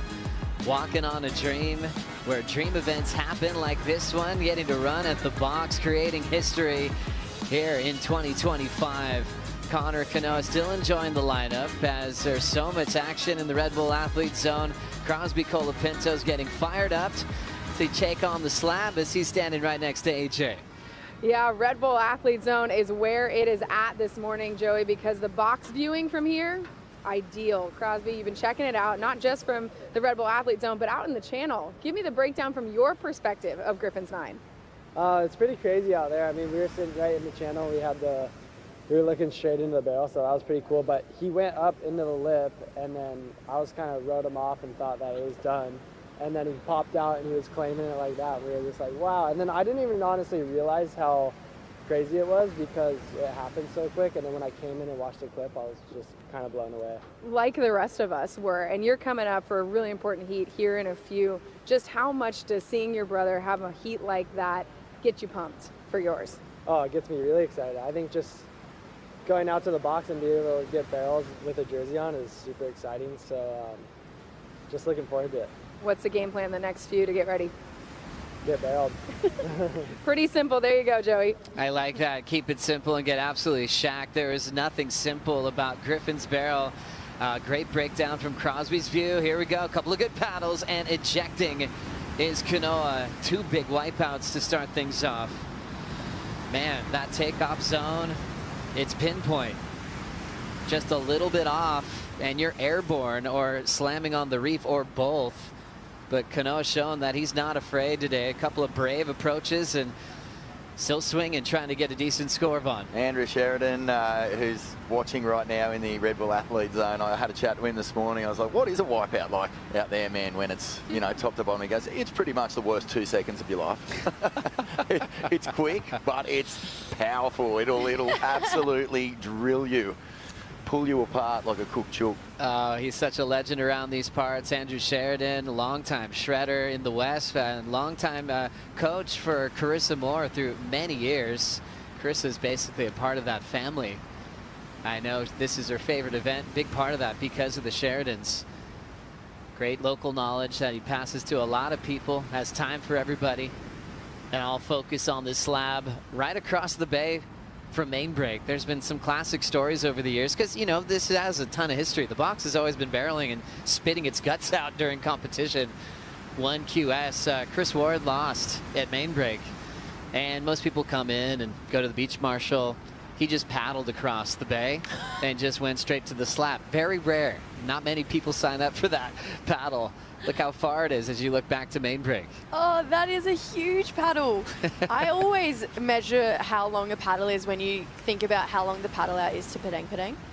That is longer. So that is a very great effort from Chris Ward, but what a great way to surf your heat off. Sometimes we call them depression sessions after you've lost a heat. So you had a great depression session at the box. Not a bad way to do it. What a great way to forget about just getting blown out of pits. It was something you'd see Josh Kerr do all the time. Josh Kerr was one of the best out here because if it went mobile, he was great at both venues. Main break, and then if it was in the box, he's like, okay, here we go. I want to surf out there anyway. Kaiwa Belly's on that list. We saw the demolition run of one of the greatest wild card runs we've had at this event from Jay Davies, knocking out Gabriel Medina and Mick Fanning back-to-back right here on this slab pond. Yeah, I mean, there's just box hunters. Jay Davies is definitely up at the top of that list. There is a heap of them though, and yeah, I heard Ronnie and Flick and Rich talking about that earlier on. You know, some of the great surfers who would just get here and just always have one eye, sort of, I guess, one eye main break for the comp, the other go on the googly eye or iguana sort of vibe where they can look in different directions at the same time. And as soon as it starts huffing and puffing over there, they just be out there.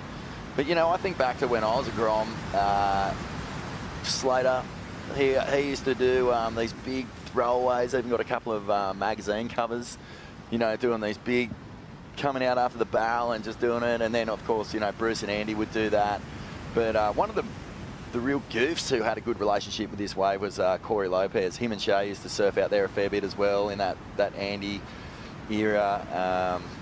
What was that? That lost surfboard sort of time. And yeah, it was always sick, man. He had a really good read on this wave. Tricky back then, especially. There was always a handful of guys who could do it, but Corey kind of locked in with this wave really well. A lot of expectations on Baron Mamiya, on him kind of setting the pace in this next heat with Jake Marshall, two-time pipe champ. Loves getting barreled, doesn't need a transition, can just basically leap into the pit. But he did mention before, you know, hey, I haven't been out there as much as some other people, and there are some learnings on where you want to be at the right time, and you reflect on a heat from the past that kind of speaks to that. One guy who's unbelievable at pipe and chopes, Jeremy Flores, had a heat with Sebastian Zietz, and Jeremy's going, you know what, I've never been out here. And Seabass was aware that Jeremy was following him around the lineup a little bit, and Jeremy was open about it. He's like, where do I sit, Seabass? You know, they're good friends, and you know, obviously Jeremy's ready to pack the craziest pit on a moment's notice, but he just knew that he was a little off position on this slab and on that day. So Baron wants to be focused, not get too carried away with getting shacks, and wants to make sure that he's choosing wisely in the next one. Yeah, definitely. I think we've been speaking about it a lot of the day. It really is one of those waves where you have to have some sort of experience, or at least someone in your corner who has some knowledge about this wave. And that example of Jeremy Flores, he's one of the greatest barrel riders we've seen maybe ever, but even he can get lost at a wave like this because it has so many different faces, it has so many different emotions that you do really have to be accustomed and attuned to out here at the box. And I think that's why in the past we've seen so many people just move over and give it a go, thinking about Molly Picklin, Betty Lou, Sierra Kerr. They had a great session out here just a few years ago. So you see a lot of the surfers these days trying to get their reps up at the box, knowing that they might have to put that into play one day, and today's that day. Paddling for this one, we've got Kanoa up and under priority, over the foam ball, and cartwheels on the way out. Three big efforts to get a make in this one, and Kanoa just gets tangled up. Had that tough read, didn't have a lot of headroom from where his line was. Bottom dropped out and just couldn't hold the line. There's so much moving around underneath that JS. Let's have another look, Vaughn. Yeah, this is a crazy, frustrating heat at the moment for Kanoa. He gets a real high, late entry into that one. Comes through the foam ball, but by this stage, the thing is bottoming out, and he is in very shallow water there as he goes over the handlebars. But a slow heat, it's just so frustrating when, you know, you love to get barreled, especially with the Rashi on, but you've been out there for 25 minutes, you've copped a few beatings, you're just not finding that entry point that you need to get the score.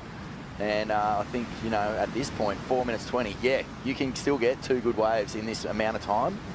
But what's annoying for Kanoa right now is he's just not finding the spot.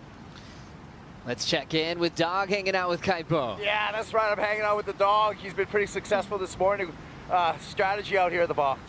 To be honest, it was all a bit last minute. It was just go as deep as you can, get the other side of the foil, and have a crack. Really, that's about it. You call it a goofy foot nightmare, but Connor's doing pretty well. Yeah, he's doing really good, but wow, it was such a ballsy 5. I mean, that was the scariest 5 I've ever seen. We're loving it out here, Joe. Dog's been out here all morning long. Hey, Kaipo, can Dog tell you about some of the slabs he grew up on in Cronulla? Sure. Hey, we want to hear about Cronulla slabs, your stomping grounds. Yeah, Connor's had a lot of time on waves like this, you know, first ride buoy and the reefs. Yeah, we grew up surfing this, so I felt pretty good. I just knew if he got his opportunities, he'd have a good crack. Awesome. Well, good luck for the rest of the day. Awesome. Good man, Kaipo. Thank you, Richard Dog Marsh, and paddling Kanoa holding back. This is very interesting with priority. You can't really look too long. We've seen that over the years, you know, in the previous 41 heats that were run out here, you know, going back to 2019, the last time we saw it. If you kind of look and fade, they'll be like, oh, switch it, because it is a slab. It's a really short decision-making process if you're going or not. The last thing they want to see someone doing is blocking and not taking some of these bombs that the non-priority surfer might want to get involved with. It's funny, isn't it? Like, even with 3 minutes to go, blocking is kind of a bit pointless because, I mean, yeah, we haven't seen a whole lot of sets, but yeah, there could be a flurry in the last little bit, and, you know, it's all about having a crack, like Dog said. I just actually realised there's another, as we see. Big Connor. drop, just jumping straight down as Connor. He knew right away that he wasn't getting an entry into that one. Yeah, that thing was gargling. I was just actually thinking, hang on a minute, there's one more slab in that Cronulla region that is quite well known on the backhand. You guys might have heard of it, Piker's Hole. Yeah, it's right up the very, very north end where Rocky grew up, and also known as ours. It's in that little zone. So, yeah, there is some serious below sea level slabs in that area, and you know that Connor's had a taste of all of them, so he's playing it well here on the back of that experience. It's interesting about that wave, I'll get back to that in a second, to the Stone and Wood slow-mo here of Connor O'Leary just ejecting over the falls here, straight down, and hopefully he didn't kiss the reef on that one, so hopefully... Look how squared out the inside of that thing was. Best surf spot name, it just explains everything, doesn't it? It does, it really does. Just touching on what you're talking about down in Cronulla and all those other slabs down there, it's interesting, a lot of the Australians who are on the Challenger Series are actually going down there to get practice with pipe in case they qualify. That's the place that they're going to, but now I think looking to WA, if they want to practice for backdoor, it's a little bit different, but could be a place to get a couple beatings, so maybe pipe and backdoor don't seem as scary. Just those short, really impactful rides we've seen today are just massive for the season, massive for the tour. You can really tell who wants it. In this case, it's both these guys. Kanoa played more of a patience game, picked probably the biggest wave to tackle. That was his 1.5 start. Still hasn't made one yet, but he has 44 seconds. This is also an example of a heat that could be won in 2 seconds easily.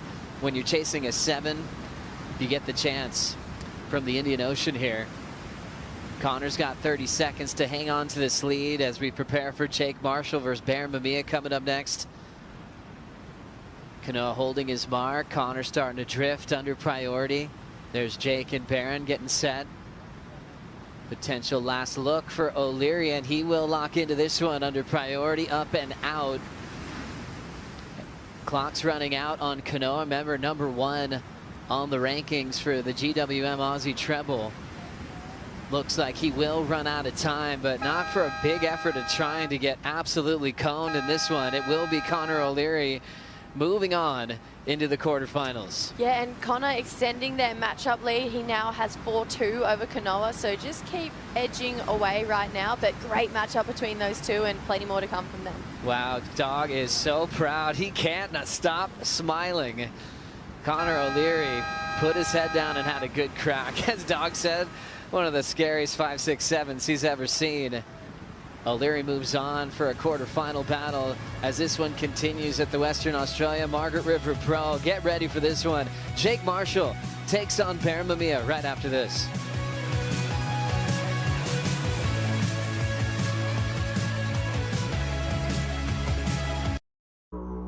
The Western Australia Margaret River Pro is brought to you by BioGlam, official vitamin partner of the WSL Australia.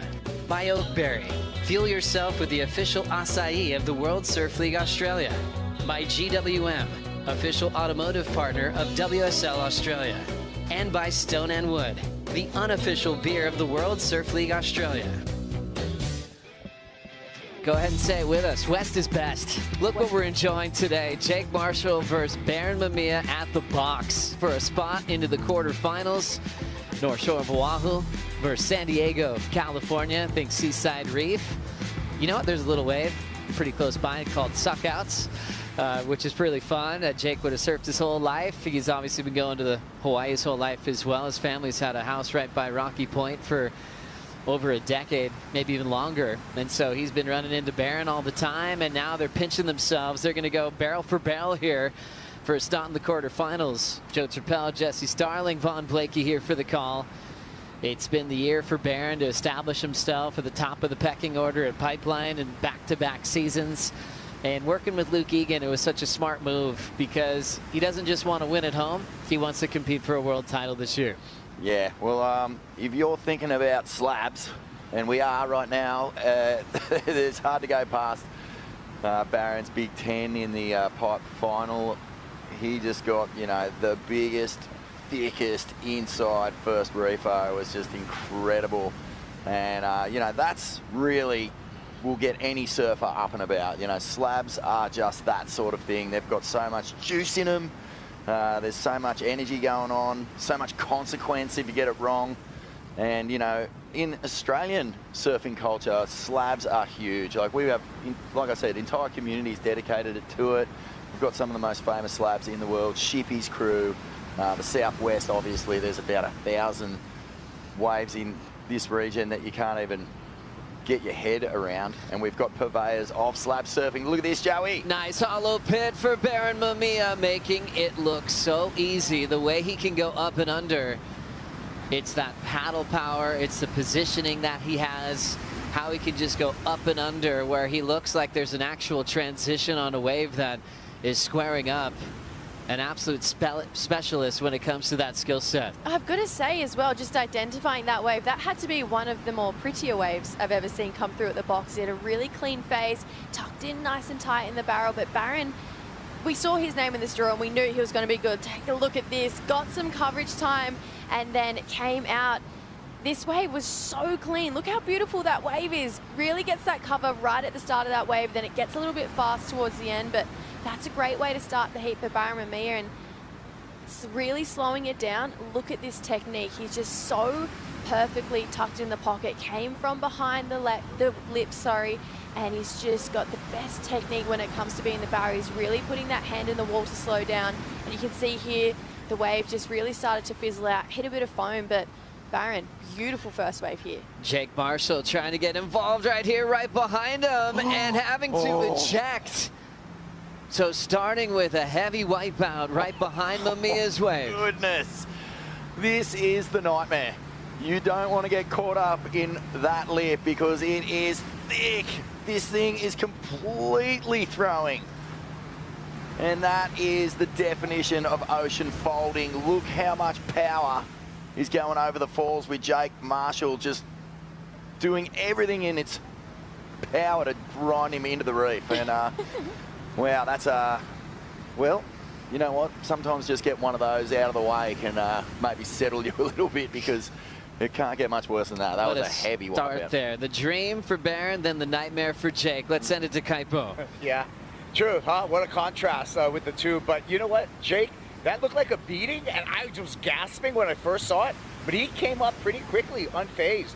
So I feel like Jake kind of like pulled it, and like you said, Vaughn got it out of the way, and now it's time to go. Yeah, great call. Shaking it off and knowing that you can handle it. Now Jake's going, okay, I'm warmed up this morning. Let's try that again. He's under priority. Baron start, though, Kaipo, from what you saw. I mean, Gosh, he makes that look easy, doesn't he? Isn't he smooth? I mean, it's just that innate ability for Barron in hollow waves. And we already know about his success, and he continues to be on that trajectory where he just makes really difficult and heavy waves look easy. And it's just it's one of one of his key skill sets, I feel, for Barron Mamiya. So I love the show that Barron's already putting on. Great show, great ride. Barron Mamiya riding the CI surfboard to a 4.83. Jake Marshall, 0.23 on the wipeout. You know, yesterday it was big. There was a lot of size that we saw at main break, and yesterday I kept finding myself saying it never gets easier watching them go for that end section turn and just get eaten by that conversion. I feel like today I'm feeling like it never gets easier watching them go from top to bottom at the start of the wave at box. I've just taken it from one of the breaks, moved it over to the other, and Vaughan said it best without saying anything for Jake's wipeout. He went, and I think all of us worldwide felt that when we were watching Jake go from top to bottom. But I totally agree, Vaughan. It's just a good nerve shaker, and now the worst has happened, and move on. Look how shallow it is. You can literally see little fish swimming around in there from that top view.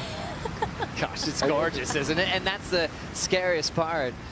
You know, Barron was like, yeah, you can see the reef as you're taking off. It's just reminding you that there's no room for mistakes. Well, if there's one guy who's constantly looking down at shallow reef, staring back at him, it's Barron. He's mastered, you know, the heaviest wave in the world twice in competition.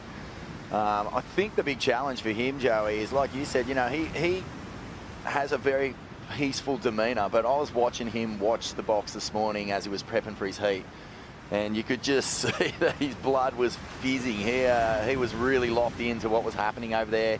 I think he was really excited about what that meant for his chances in this event. And he had the cool, calm wisdom of Louis Egan, just keeping him in check, not letting him get too ahead of himself. And it's a good team because, you know, this is a really good opportunity for Barron to hold the slide down the rankings, start the year off with a bang, always does in Hawaii. But yeah, this is a chance for him to get to somewhere new, put a big result on the board, get himself back into that world title conversation. The start of the year was a special one for Barron Mamiya. Big reputation, coming in as the defending event champion. And we saw him max out the scale once again. It was against John. It was like deja vu, the way he knifed that one to glory in front of his hometown crowd. Wow, this just gives me goosebumps every single time I watch it. He is so good at that wave. It's insane. And it's like the relationship you have, the mystique of surfing and all the elements and energy that comes with it. That was against John. He had the heat against John the year before in the final. He had a very similar type of 10 that happened twice. It was wild. And he got in 2 years in a row, got a Yeti 110 Tundra filled with Yeti products and kicked off the year with a gigantic win, a huge celebration in front of all of his friends and family. And that board that he rode to the 10 and that win, he's on it again. Ooh. Same exact board he won pipe on. He's riding today. It's been working well for a few surfers on tour. The Magic Sled, pulling it out of the cotton wool and re-engaging for heats like this one. We saw Isabella Nichols get her Magic board out for the Bells final, which worked extremely well as well. So, yeah, it's always a good feeling when you're at home and your relationship with your craft is as good as the relationship with the wave, Joey. As well, we saw Leo. He pulled out a board from 2021 at Sunset, I believe he said it was, and that board got him a 9 and an 8, the highest heat total we've seen in the event so far. So, yeah, sometimes there's just that magic number board that just keeps coming back. Steph Gilmore had a board that she kept riding, formerly known as the Cash Cow. And I just think sometimes it just happens for some surfers. It's everything. I mean, for Barron, he's got all the resources he needs with Britt America and the crew at CI, and sometimes just one board that'll last the whole season. As we see a nice drawn out line for Jake Marshall. Happy to see him get a make after a huge wipeout he had on the first set. Mamiya's looking interested. Barron's paddling, bottom drops out, pulls in up and under, higher line. And so much composure to know when to kick out, know when the step's going to happen. Looking really smooth so far. Barron's start was a 4.83. Jake's already out the back after his make. Both these guys want it. And, you know, hearing from Ross Williams this morning, he was excited about everything moving to the box, you know, as he called a lot of the heats that were out there, you know, in the last decade or so. As we now look at this replay, Vaughn. Yeah, these ones are not the hugest waves and not getting as deep as he would have liked, but after a big, hectic wipeout, good to find your feet. He'll have a little bit of vision there. He'll understand, you know, the way that the wave's bending on that particular line of swell. And behind him, you know, tucking up high. Bottom drops out of this one, but again, this probably won't be a keeper for Barron Mamiya. Yeah, I really like the way he just read this barrel. I mean, you could tell it was a very unique wave, and he just read that he had to take that really high line, got himself a quick cover up there, but I agree with Vaughn. I feel like by the time the next 22.5 minutes will go, we'll probably see those two scores out of the picture. Making a move now under priority. Barron thought he had a chance there. Look at that, just slurp off the reef. Nougat. And he'll hold back, Jake, with priority. But yeah, Ross was saying, you know, waves like these are so polarizing. It's obvious who's skilled and who's not, who really wants it and who's trying to hide. Said it's really fun to watch. And there were a lot of those years where it was heavily lopsided. You'd see the slab specialist just running away with it, having a severe combination over their opponent. And I'm loving the heats that we're seeing today. Everyone's spinning and really giving it a good dig. It's incredible to think that, you know, we're dealing with the world's most elite surfers. Like, these guys have the talent to read and understand lineups and ocean better than anyone. And even these guys can be, you know, exposed, I guess, by a wave like this. It's so tricky. The local knowledge, or at least reps out here, they just play into a big advantage. Yeah, it's classic. You can turn up and just see local core lords have the perfect line almost every time. They have it dialed in. They know what they're doing, and that's the same with slab surfing anywhere, whether it's like Ireland, there's an unbelievable slab scene up there. Obviously, Australia we were talking about before, but, you know, there's slabs everywhere. South Oz has slabs. Victoria has slabs. The south coast of New South Wales is slab central. The best surfers in the world can learn a lot from the local core lords in all these different lineups, and they often do. There's crew who have dedicated their entire lives to surfing them. And then, yeah, as we were saying earlier, you know, you can't talk slabs without giving a big doff to the bodyboarding community. They are the crew who unlock the lines.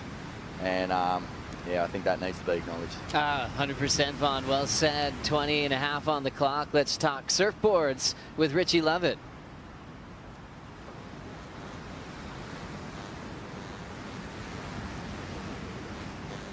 Catch up with Rich in just a moment as he's grabbing some surfboards out in the Red Bull Athlete Zone.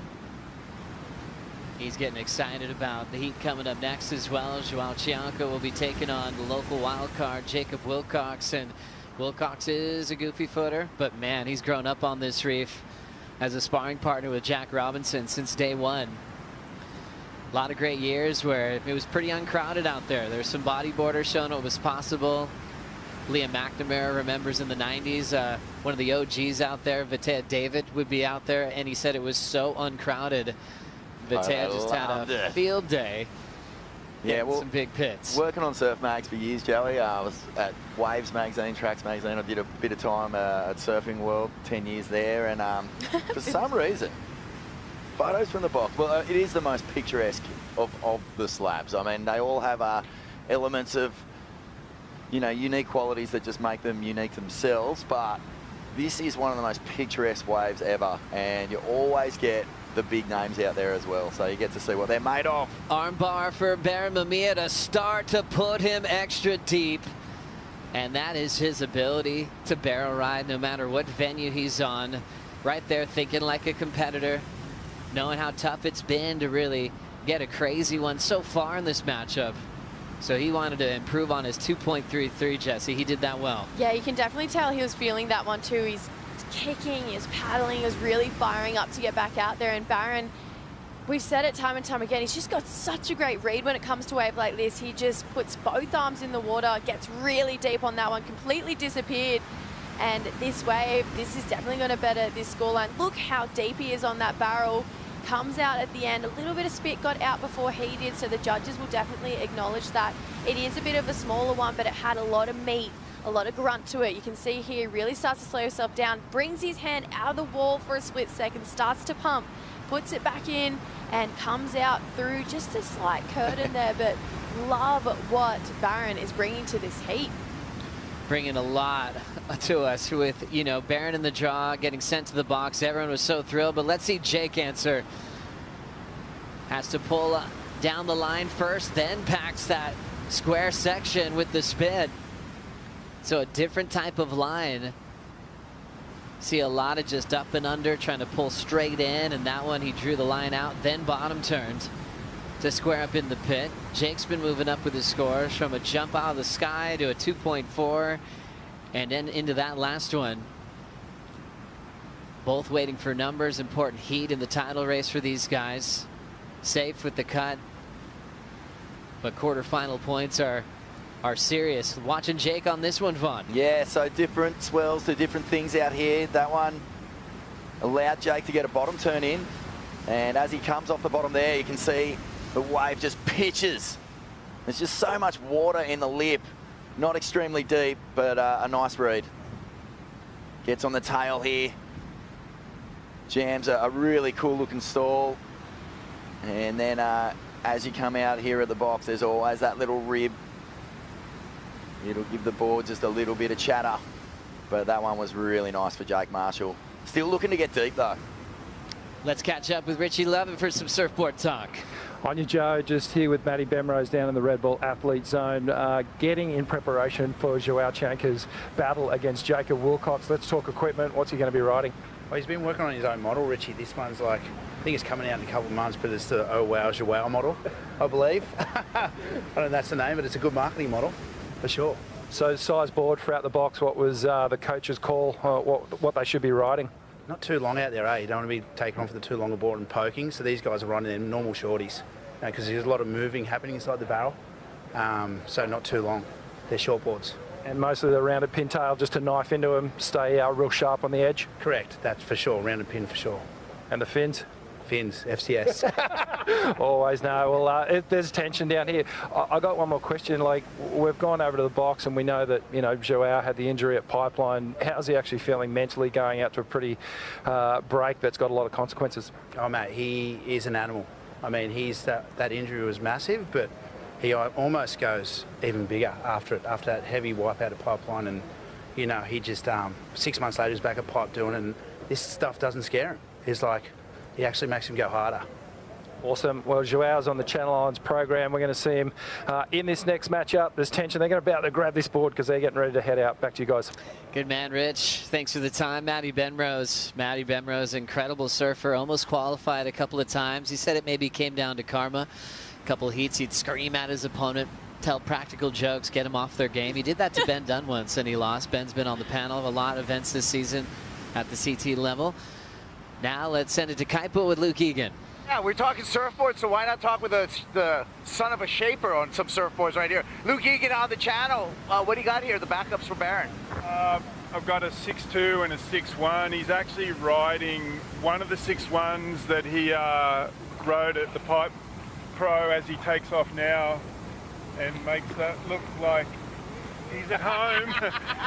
So that board he rode in the Pipe Pro this year, so he's been carrying it around. It actually been going really good everywhere. So, you know, Barron's one of the most talented and decorated surfers of his generation, but you still got to surf a smart heat. You're at the elite level of the sport, so I'm proud of him right now. He is doing that. Yeah, that was a great wave. Thank you for your time, Louie. Great catch up there. So back to back, talking about boards. Shaped by Britt Merrick as we see that take off from Barron Mamiya below sea level, Jess. This wave was insane. This is definitely the biggest wave we've seen of the heat so far. That takeoff, insane, stays behind the lip the entire time, and just so much energy coming out of this one too. All right, let's break down this takeoff. Look at this wave just bottom out, but he knifes in this takeoff. This is where all this backdoor experience really comes in, straight into the barrel, so deep, tucked in perfectly, chooses a perfect line, sits in the barrel, and this one just rifles off the reef just perfectly. Barron finding the best wave of the heat so far, and an excellent number. Vaughan is looking shocked Oh, where's right now. Wardo? That just reminds me so much of the Chris Ward line out there. That was sick. Big peace signs as we see now.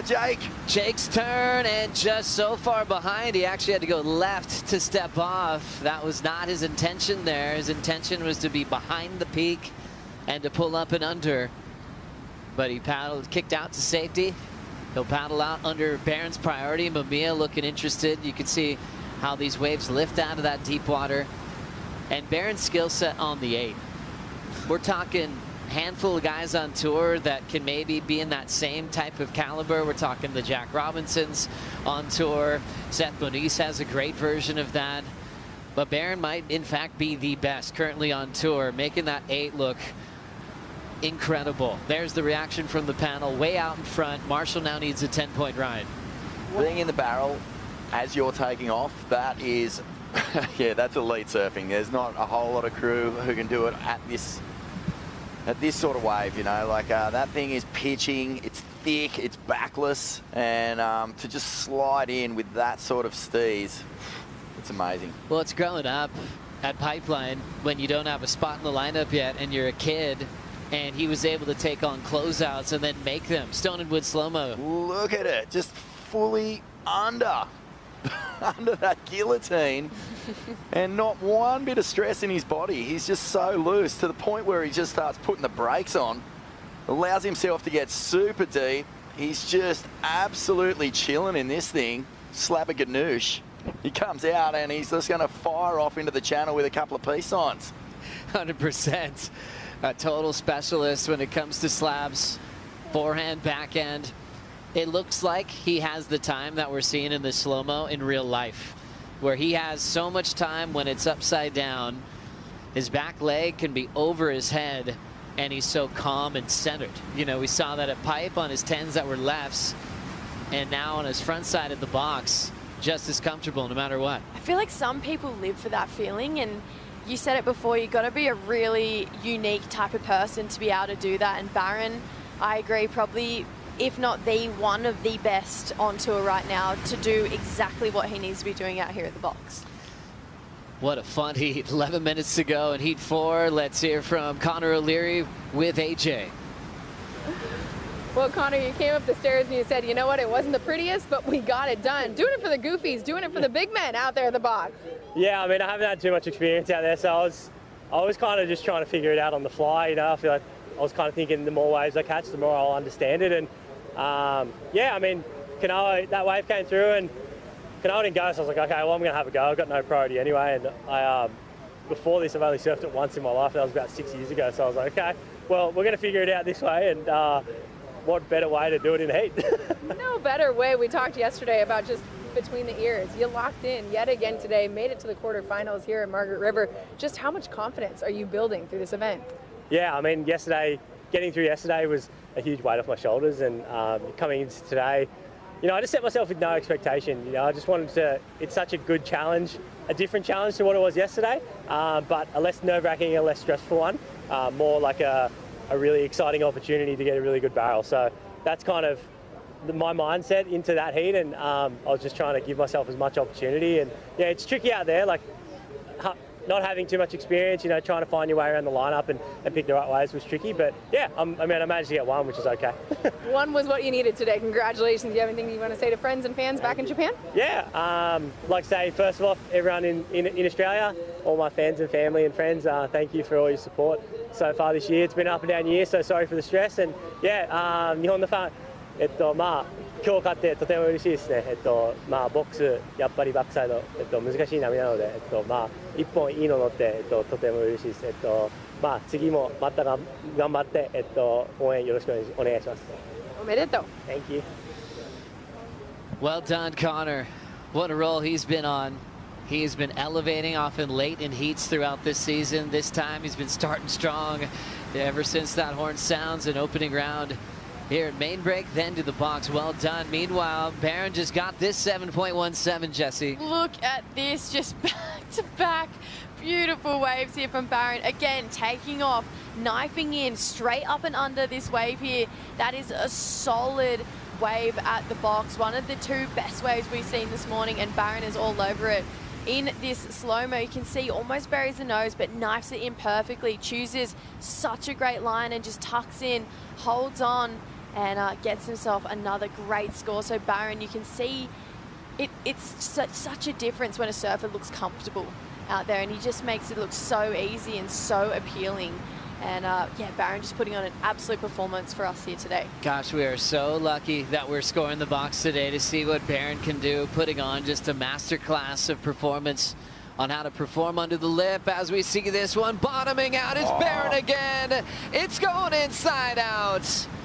It is an absolute shootout for the local boy from the North Shore of Oahu. Wow. Two-time pipe champ. Just wants to surf all day. That's what he does at home. 8-hour sessions, getting barreled. I don't even think he's thinking heat strategy anymore, even though him and Louis worked on one. Now he's in his happy place. He's on one. He's in such sync with this wave, and you know, we were expecting something like this, but now he's just having one of those sessions that he'll probably remember for the rest of his life, because he's just falling into these things. He can do no wrong. His positioning is flawless. And poor Jake, I mean, he kicked off this heat with an absolute beating. He has been in such sublime form this year, and yeah, he's just it's not going his way. Joao Chianca coming up next against wildcard Jacob Wilcox.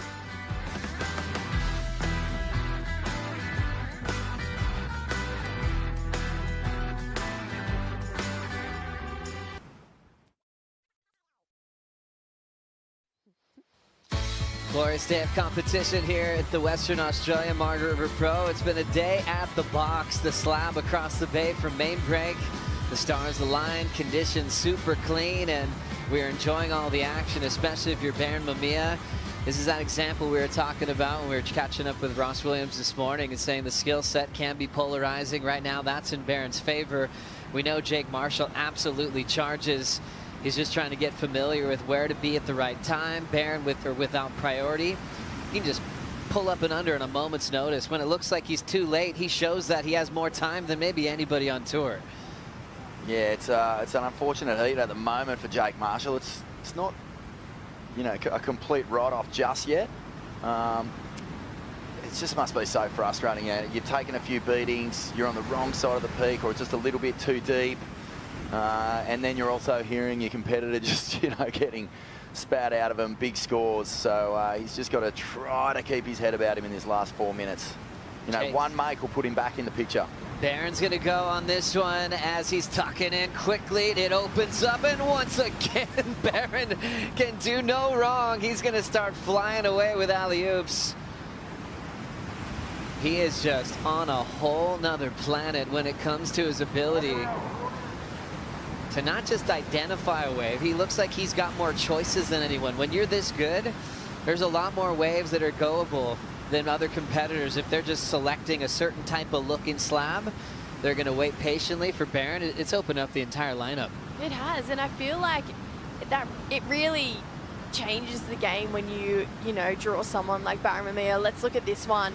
Just so perfectly in this wave. He looks like he's been surfing this forever. It looks like this has been his backyard. He's just picking the best lines, holding it through, and just reacting to every little ridge this wave is throwing at him perfectly. Barron is so switched on at waves of consequence just like this. Like Luke said, he's got such a big repertoire, more than you would even begin to expect, and it's massively due to waves of consequence and how he performs just like this in barreling, slabbing waves. And he makes it just look like he's trying to surf a movie part now. He's box bending. It's just doing what he wants. You know, every time he looks at a wave, it just starts to open up and give him these unreal little visions. Yeah, he's in sync. It's like he doesn't need to have that perfect line in. You know, we talk about the pinpoint takeoff. He can actually read it where he wants and take off upside down. This was a wild way to kick things off for Jake Marshall in the GWM recap. Ejected out of the sky, and then things got a bit better as he found his moments here. Heavy beating, but yeah, you know, a little moment of vision there, but it's just been the Barron Mamiya show since then. Every single time he takes off, that was a really lovely wave, but he's getting deep, he's getting vision, he's taking high lines, he's taking low lines, he's voguing out, he's having a really fun surf. Most exciting 10-second ride in the world here in WA, and Baron Mamiya is just enjoying every second of this. Down to 2 minutes on the clock as it looks like he'll be preparing for a quarterfinal, which is big for Baron. It's all about trying to win on the road, and maybe this will be a big moment for him in WA. Paddling once again under priority. First time Baron's got to step off in a while. But when he's this fired up, he's been coned this many times, he's not worried about a thing. Yeah. It's like, what else could I do out here? Baron's gonna have to try to punch through. Not much water, even on those smaller ones. You're really feeling it. Just tapping the extreme Vishnu in this heat. Joey, imagine some of the things he's seen out there. Just looking out at Kaipo, looking in. What a great memory. What a great memory. So many great visions to think about. All those happy faces watching you get blown out of the pit, and you're doing your job and doing your job well. Remember, Baron started the year off wearing yellow with the top seeds just out early in this event. It's up to Baron and Jordy to fight for the yellow jersey here, and Margaret River will keep you posted on those numbers. But they've got a shot to take yellow in the lower trestles. Well, man, you know, we talked about at the start of this heat, Joey, you know, Luke did a really good job of just keeping Baron in a nice calm space, because he was fizzing before he paddled out for this one. I think Luke might have just called it a heat for him. He's like, come on in. Yeah, save that board. Baron wants to still surf. There's 25 seconds. Well, as soon as he stepped off that last one, I reckon Louis was like, okay, that's enough. Yeah. That board's going on ice, brother. For sure. Last thing you want is just pulling into a closeout in your magic board that he is riding from pipe at the moment. Wants to keep that thing solid and for the next round as well. We are into the countdown. We'll close this one out. Still a fantastic season for Jake Marshall. He'll leave with an equal ninth. And you can see the next heat already scrapping and getting ready. Joao Chianca loves a paddle. Even in on this slab against the local boy from WA, Jacob Wilcox. They are just shoulder to shoulder. Let's hear from Baron with Kaipo. Yeah, how's this guy? Easy money. How was that sesh? That was sick. I was stoked. Got some fun waves. My last, like, I shouldn't have went on that dumb little wave on the inside, but we got barreled. I was stoked. It was fun. Well, it looked like you made it really look smooth, Baron. Congratulations. Thank you. Right on. Appreciate it. See you on shore. Yeah. Quick high five from Kaipo for Baron, and he got so many barrels. He's in the quarters. Look at that. One of the best on the planet. So much time here at the box. We'll bring in Ronnie Flick coming up next for the call.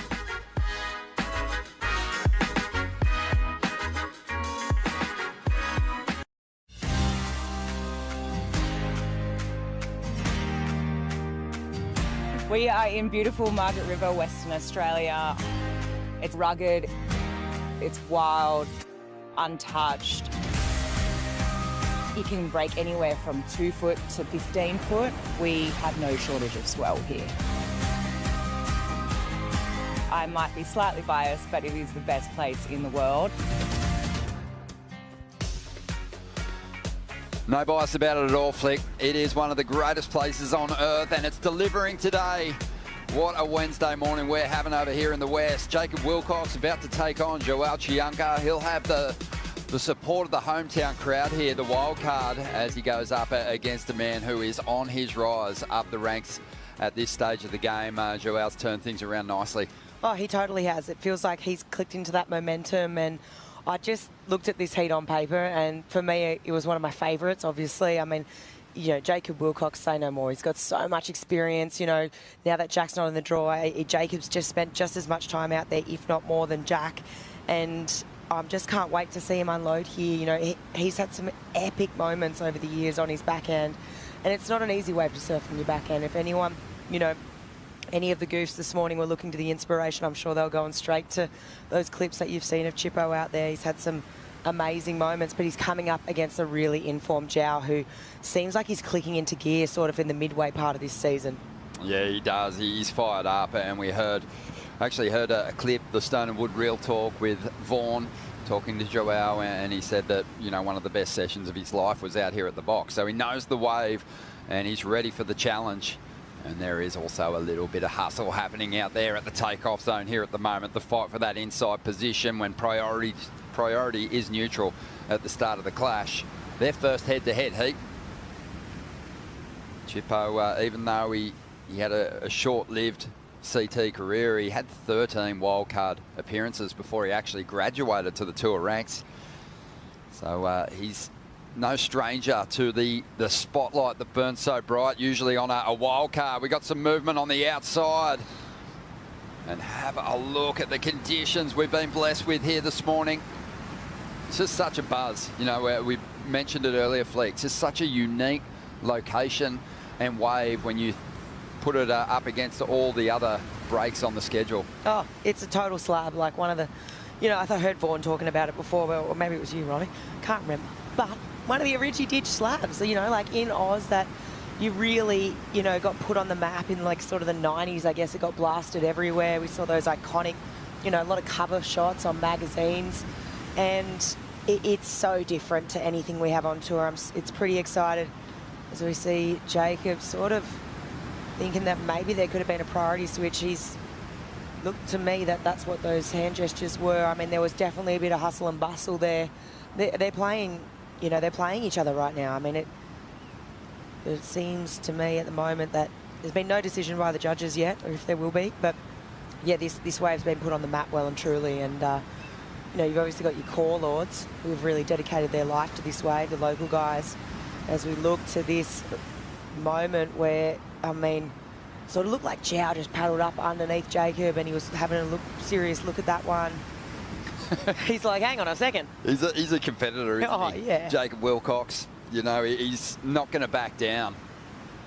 Kind of popped out of the same mould as a lot of the surfers from this region.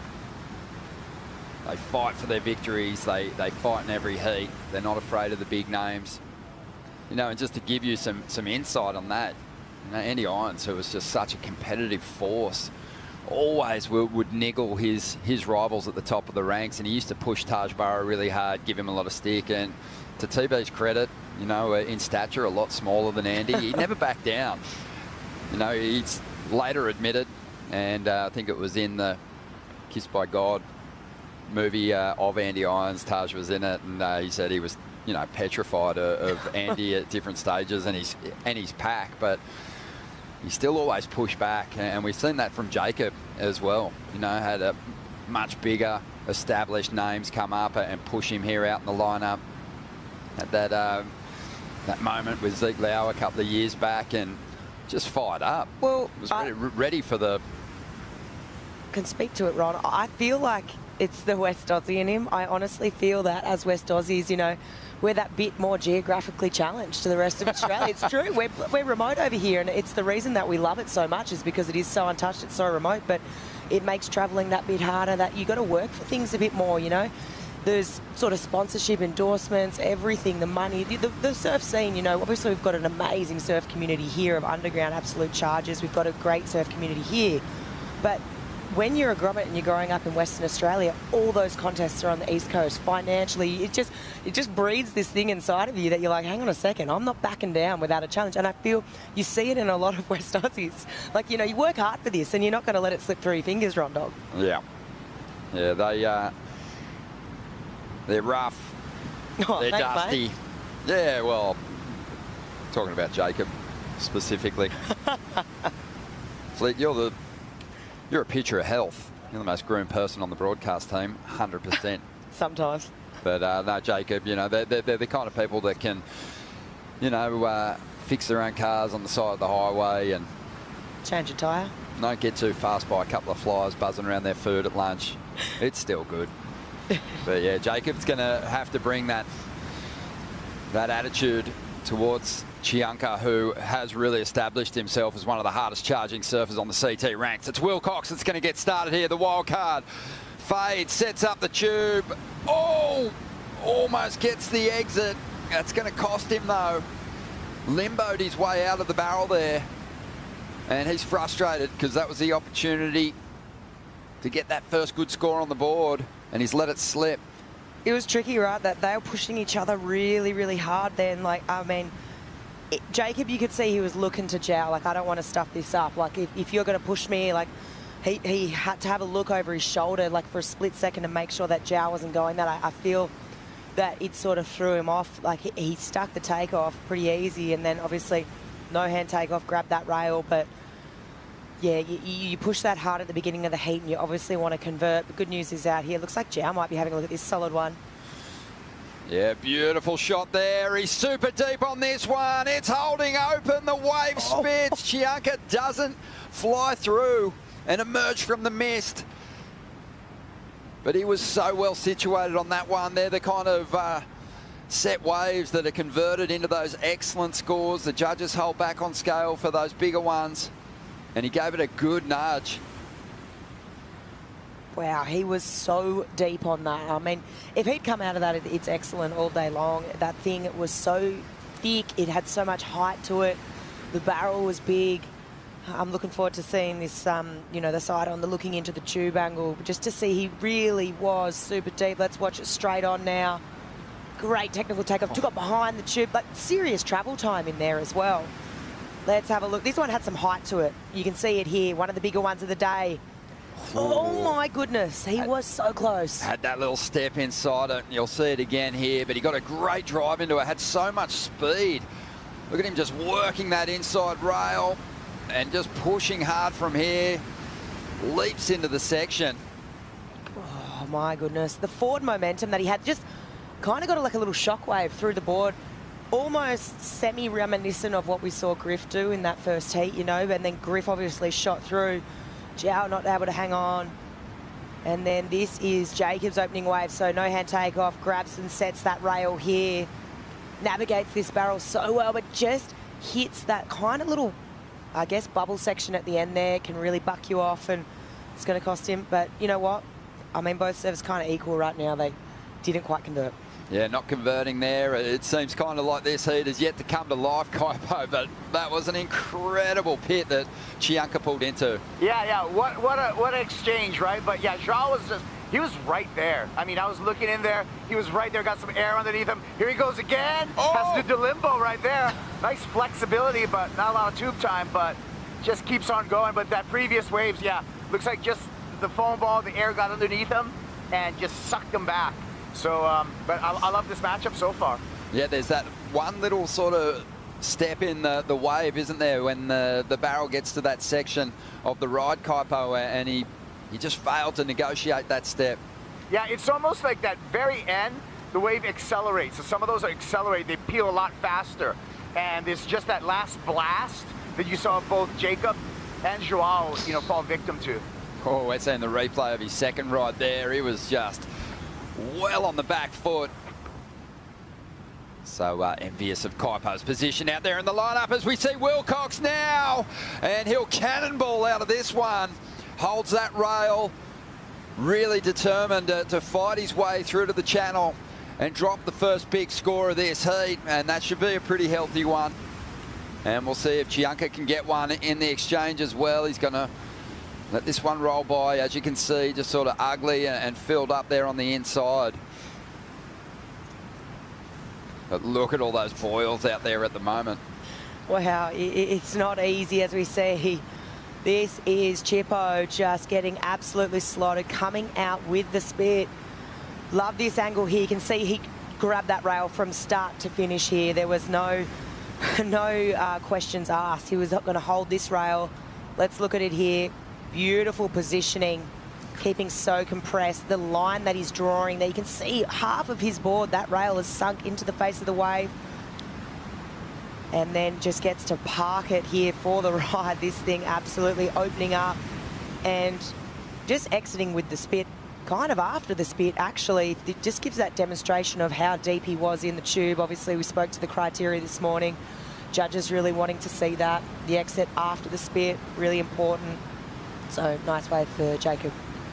Yeah, Flick, you know, I think that was a good illustration of the comfort level for Jacob, because he's actually stalling down the face of the wave. And you know, I think we'll see at different stages some of the other goofy footers try and approach the wave in that same way, but it was like he knew exactly what that one was going to do, and he wanted to maximise his time behind the curtain, so actually dragging his body in the face of the wave there for a moment. Yeah, totally. We've seen two different approaches from him now. We've seen, the straight takeoff with no arms, and then the kind of bottom turn kickstall into the pit, and then now we've seen more reminiscent of what we saw, Miguel, which was just the grab the rail straight from the takeoff behind the peak. So two different approaches here, and Jacob faring pretty well there.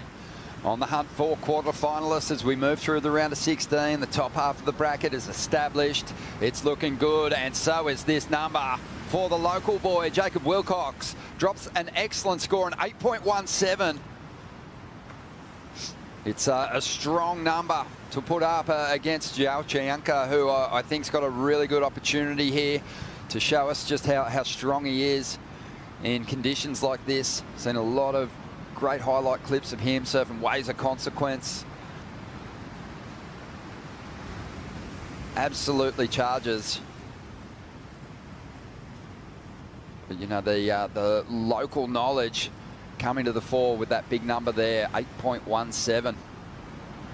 Jacob, he's had plenty of reps here as a wild card in WA in the past. If he can break through this heat, he'll be on his way to his best ever finish in the contest. I just like to see it from someone who we all kind of feel, Flick, has a lot more to give on the championship tour as well, especially now that we're going to be reverting back to, the more familiar tour schedule and format to crown our world champions in 2026. So I think with the full event calendar, Jacob is a guy that, just might find his place on this CT. Totally. I think, I think a lot of people feel that run sort of cut short. Obviously, he knows himself. There was a few mistakes made, and he probably feels that he didn't surf to the level that he knows he could. But I think if you look to the tour and the, right now we've obviously still got this cut in place, but you look to the events past the cut, I think that's where, Chippo or Jacob, he's looking at those events thinking, wow, I want a bite of that, and I want to have a crack. And his surfing really does suit the CT. I think, he obviously did well on the Challenger Series to crack it, different types of waves, but Jacob's surfing is sort of born in that power, that consequential surf, and that's really what the tour is these days. 18.5 minutes to go. Barron Mamiya having a hell of a morning here in the West. He just got the victory over Jake Marshall. Let's hear what he's got to say. He's with Vaughan. Barron, we had a quick catch-up before you paddled out for that heat, and I could tell you were just trying to keep a lid on it, but, mate, that was pretty much a dream session. Yeah, that was sick. Yeah, I was definitely freaking out inside, but I was just like, hey, just be mellow, Sometimes in the past, like, I pipe or chokes or, like, certain waves where it gets me, like, super, super excited, and I'm, like, freaking out. I'll, like, let my emotions get, like, too freaked out, and then, like, I'll, like, go out there and blow it. So I was kind of just like, all right, just stay calm, go out there and just surf like a normal heat. And, yeah, I just got into rhythm, and everything ended up being fun. And, yeah, I got some waves, got some barrels. It was sick. How many times have you surfed out there in the past? I haven't surfed there in like 2 or 3 years, but I think a total of like 2 times. Because your line into that, a lot of those barrels was so late, so critical, so under the lip. It just seemed like you had an instant connection with the place. Yeah, this morning I paddled out, and I knew Jack was out. He was sending some videos in the group chat early this morning.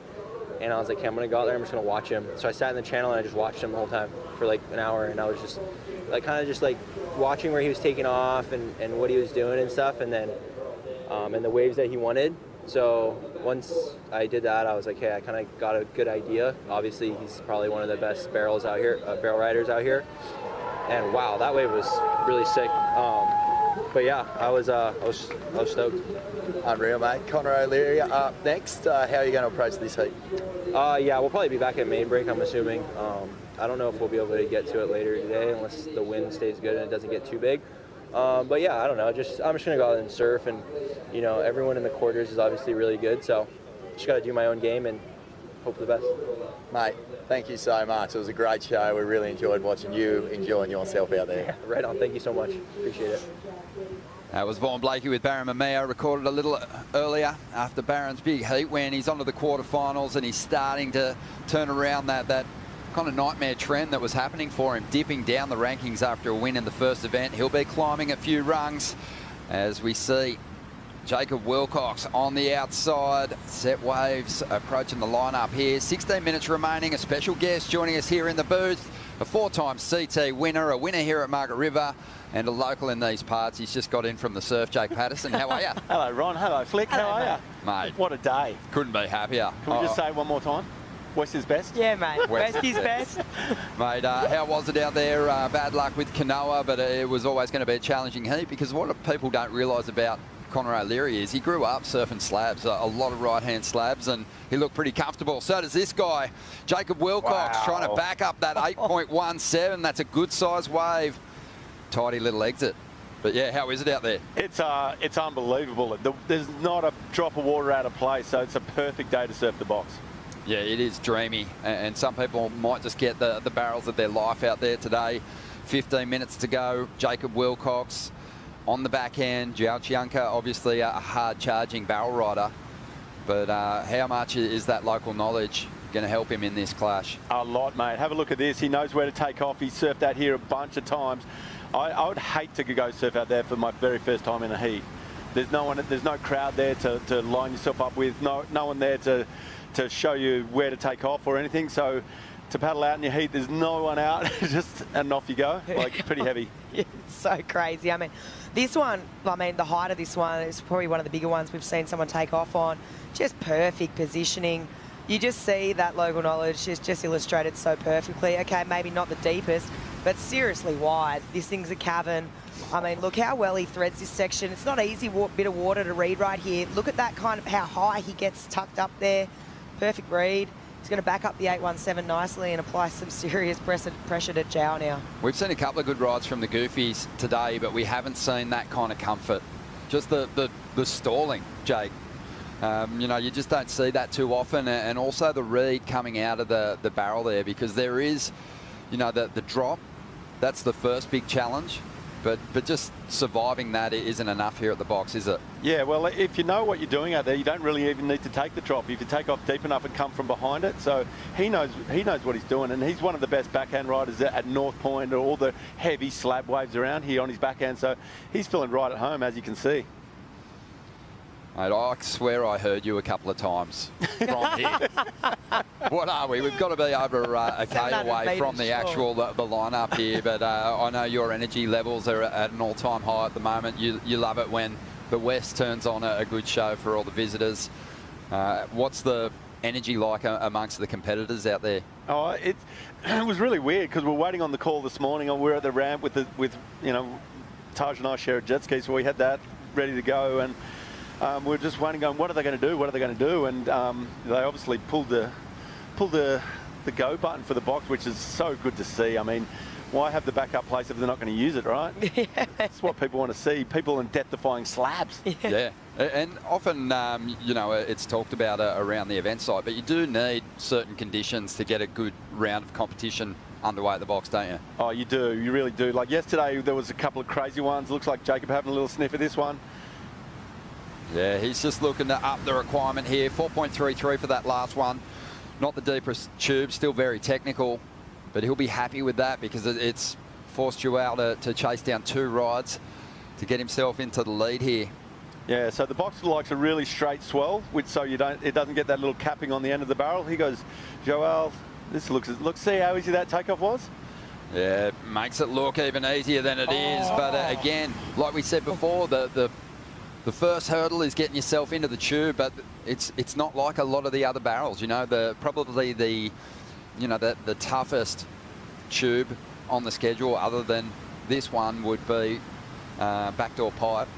But it's a little different. It's a long running wave, and you know, typically you might get a doggy door exit, but this one, it has all kinds of little subtle challenges that you got to overcome. Oh, you see him dropped out there, like there was a legend, and he had to drop down, and that's what probably made him fall there. But yeah, as you were saying, this is the most challenging, I would think, for positioning and stuff. At backdoor pipeline, you can know it coming, and there's not going to be a step in it or anything, and it's really hollow.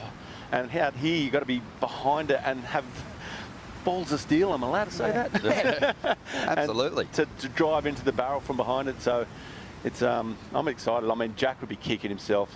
Oh, yeah. Not making the, his heat yesterday, and then, he was born at the box. He was. Well, just over 11 minutes remaining here. Loving having Flick and Jake, two locals in here for the call. Well, we've got Jacob Wilcox, a local boy, leading the Brazilian Chianca, who's after a two-wave score of 12.5 as Crosby Colapinto gets set to hit the lineup.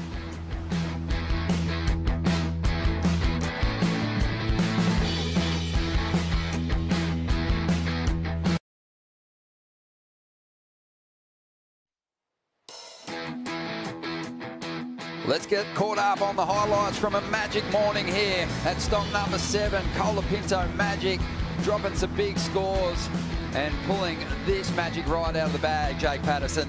Yeah, I was in the channel for this one, and I tell you what, we thought he all just fell through that whole thing on the foam ball, but have a look at this. Like, we thought, look, how the hell did he make that?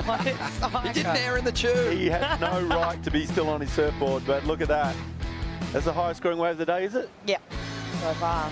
He's absolutely buzzing. Yeah, looking to make a big charge up the rankings. Leonardo Fioravanti, he's in red-hot form this year, and he's brought all that amazing pace into the box. Yeah, this was beautiful to watch. He threaded a couple of nice waves out here.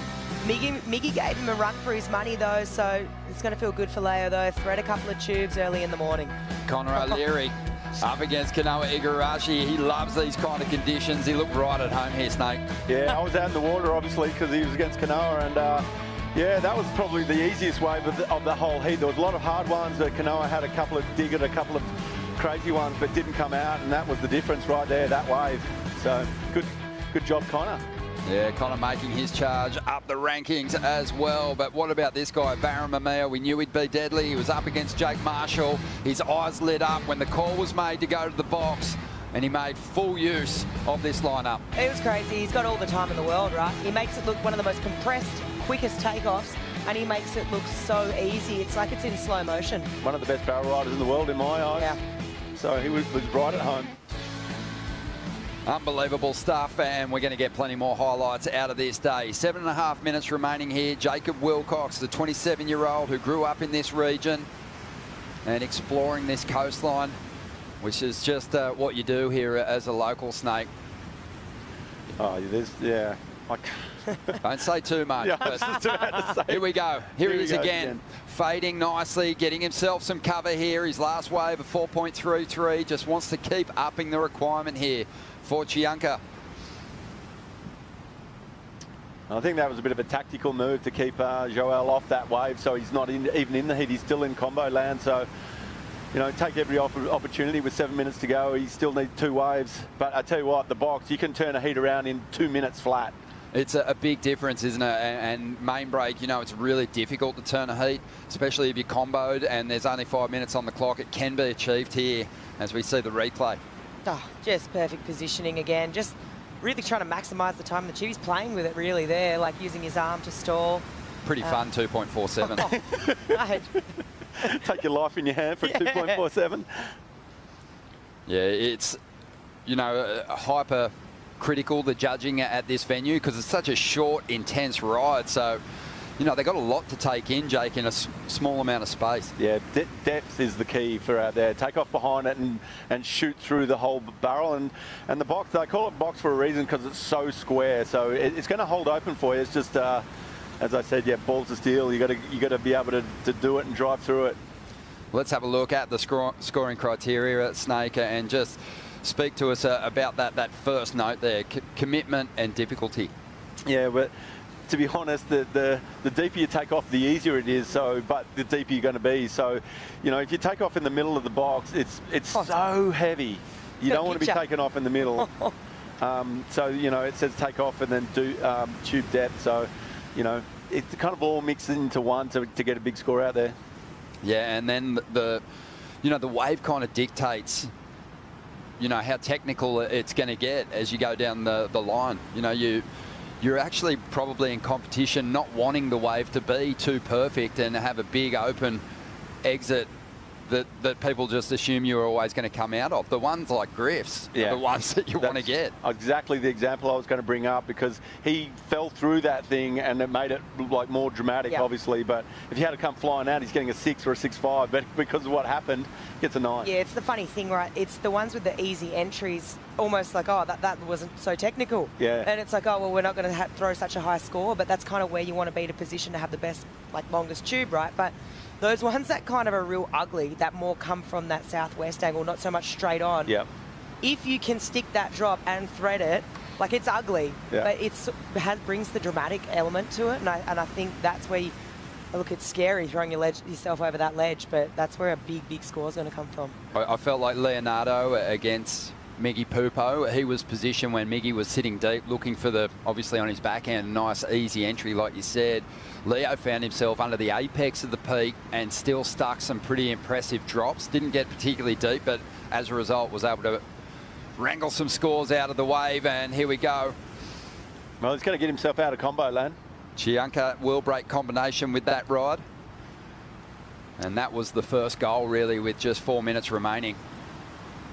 Let's see if Jacob can up the ante again here, holding control of the lineup, Snake. And that's always a bit of a gamble, isn't it, when you've got priority? And well, he's going to take the next best opportunity off Joel now. Don't get carried away and ride away when he doesn't have to, because he wants to make the quarters, obviously.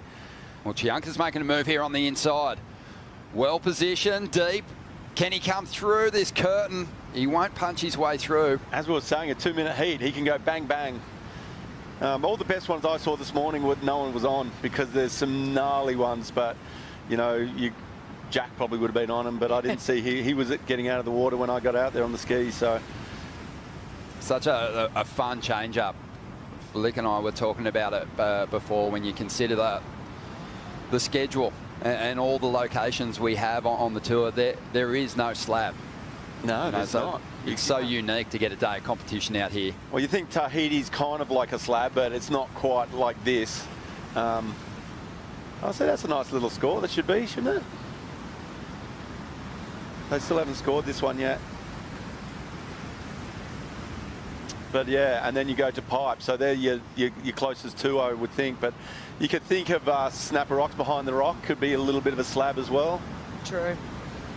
Yeah, this one, you know, it's going to be semi-decent score. It's got to be breaking that combo rider, I think. It was quite a short little nuggety tube, but he really had to drive through it. Yeah, he only needs a 2.5 to get out of combo. So that. Yeah, it looks like it's going to fall into the 3-point range. It's a 3.7, so he is still after a big, excellent score here, an 8.8 to turn the heat with Jacob Wilcox. Yeah, it's funny thinking back to 2019. Last time we had the event here, John Florence went on to get the victory that year. So that was a mix of main break, big days, the box. You know, you had to have it all to get the win. You know, some locations just don't give you that kind of variety. Yeah, the guys that do good out here are the guys that go out and free surf when it's heavy. Like yesterday, for instance, the guys that went over there went, oh, I'm going to go get a couple and enjoy that process. And some guys go, there's no way I'm going out there for a free surf. That's not free surfing. That's not fun. Yeah. A minute and a half to go. Let's see what Vaughan's up to. Thanks very much, Ronnie. Yeah, the West Oz crowd have come down in numbers to enjoy their boy, Jacob Chippo Wilcox, surfing his heat against Yoao Chianco. A little bit of disappointment with Jack Robbo yesterday, but you can see from the Stone and Wood Bar right down past the Cafe del Froth to this pack of absolute heathen surf fanatics. Who are you guys going for? Chippo! No question there. They've also got Bronte McCauley still in the draw, so plenty of local support for this crew. Let's hear it, you lot.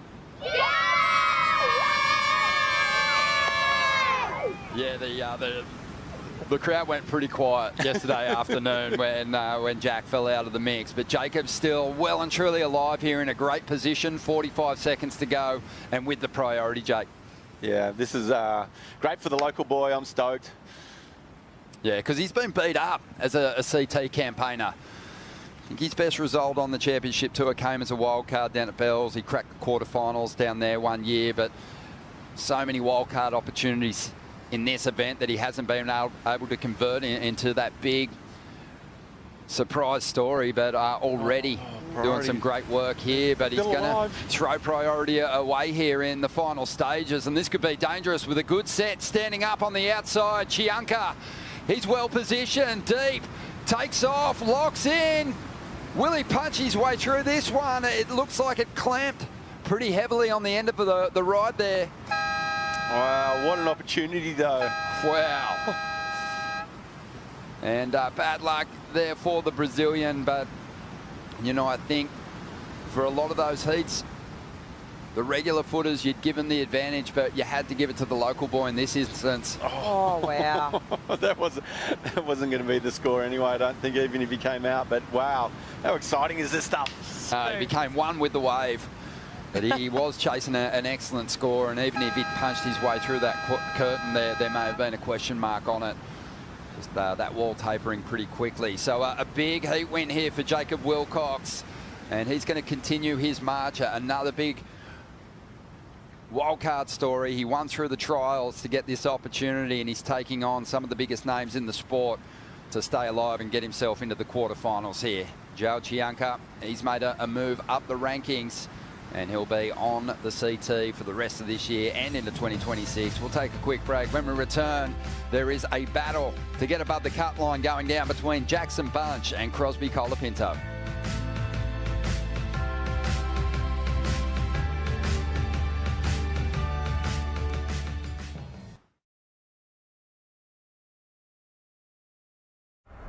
The Western Australia Margaret River Pro is brought to you by Boost Mobile, official telecommunication partner of WSL Australia.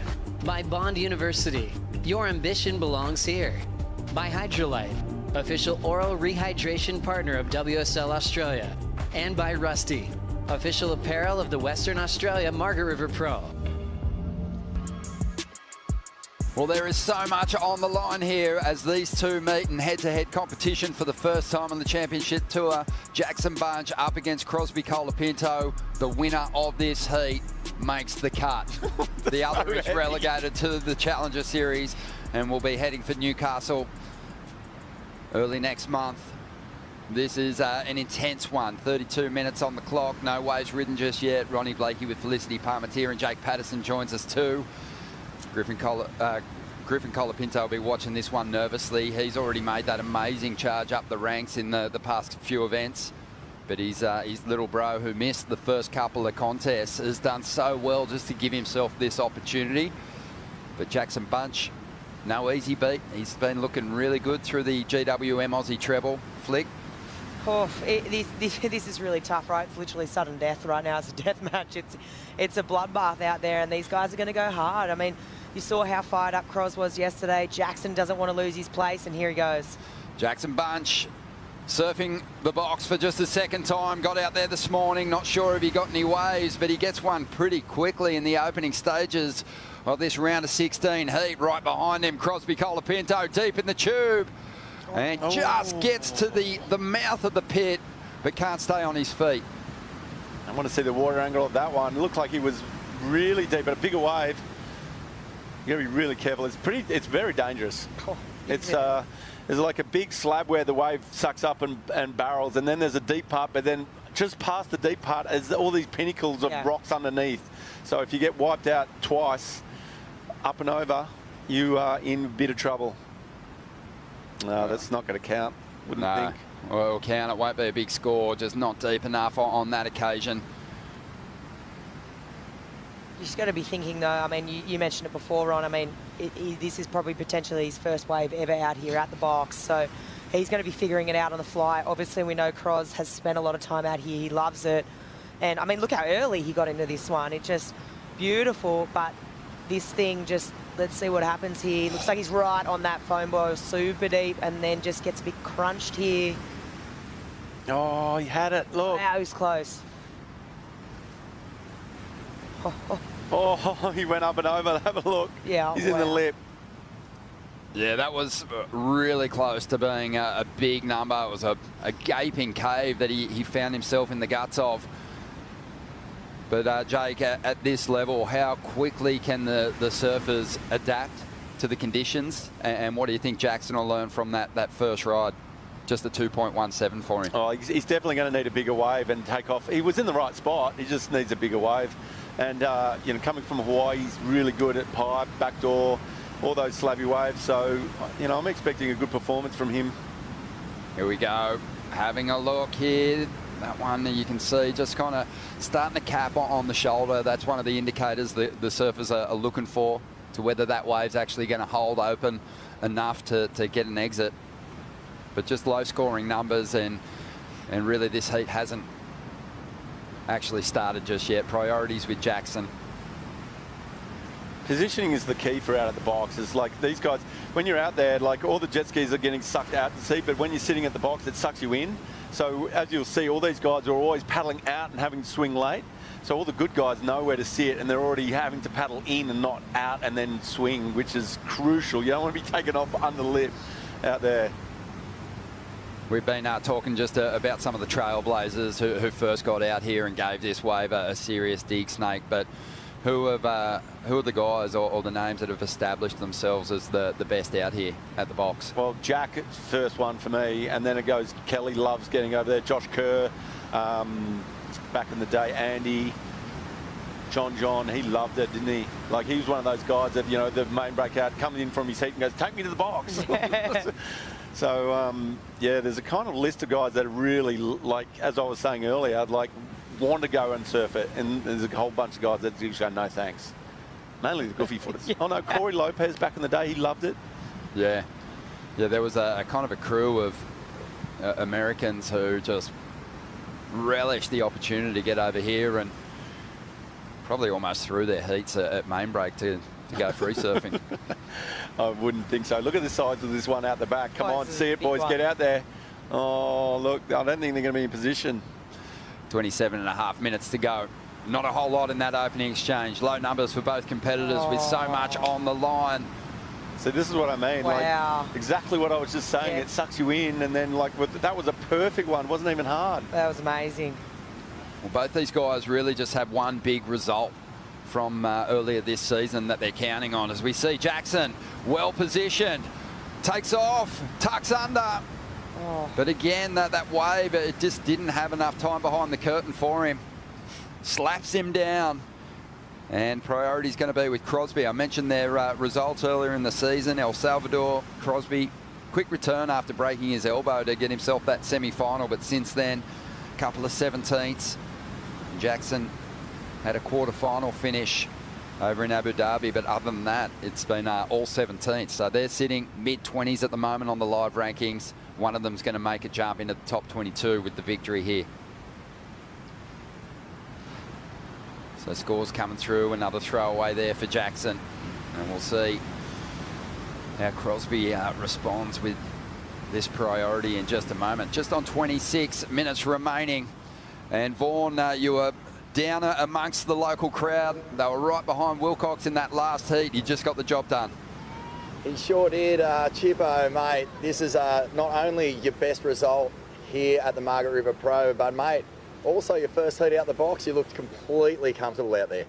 Oh, man, I've dreamt of that moment for a long time. And yesterday when I heard they were pretty keen to go to the box, I was, like, so fired up to get through that day of competing yesterday. And, yeah, rock up this morning. It's probably not the best box ever, but, like, just being able to compete out there was, like, so special. That's something, like, I've dreamt of for so long. And, getting to watch the comp out there a few times and not me involved in it, I was like just wishing to have a go, and that was pretty fun heat. Obviously I don't think I did as good as I could have done out there, but it was kind of hard, like trying to balance like wanting to get the best way but then trying to compete as well. I let one go at the end because I just wanted the whole priority, but yeah, dude, Jow's like such a hard competitor, especially for a wave like that. I think he got one at the start that if he made it probably would have been a 10. It could have been a completely different story, but yeah, just had a bit of local luck on my side, I guess.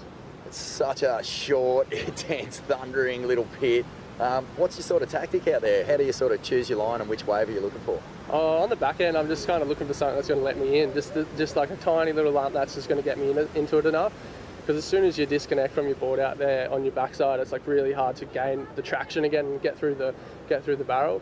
My first surf ever out there, I like went one of these south ones and ate shit, like broke my toes, ripped my wetsuit, and like that was my first experience of the box. So since then I've been building up the relationship a bit, but Yeah, the swell's like kind of starting to surge in a bit right now. Like it feels like the period's like picking up a bit, or there's this underlying swell that's like pretty solid. There's a massive wave just came through there now behind you. Sorry.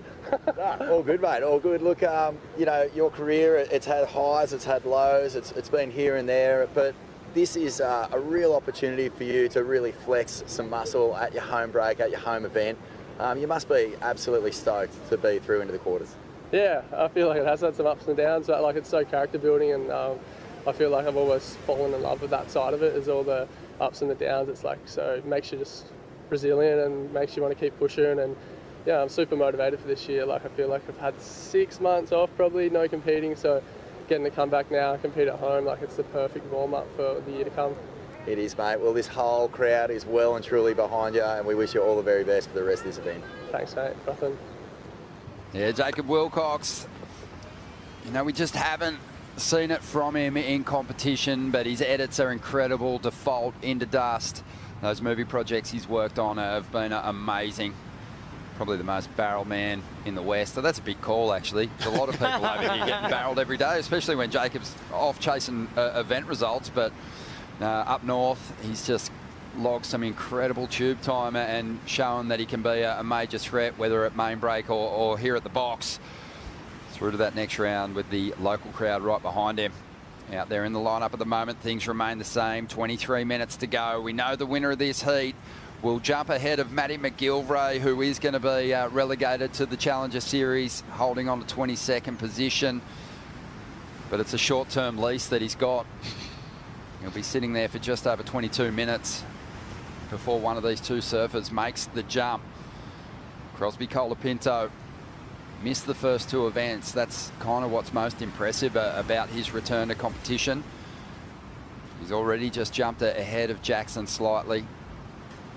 But yeah, as I said, one of these guys is jumping into that 22nd position. Emai Kalani-DeVault's still alive in the mix. He's got to win the contest, and if he can, then we will potentially see Alejo fall out of the top 22 as well. So voodoo dolls come out. It's going to be really intense, this run through to the above the cut line for the three surfers remaining here in contention. And that's just the men's side. Geez, the women's side's another bloodbath coming along this afternoon. Yeah, that's going to be really competitive as well.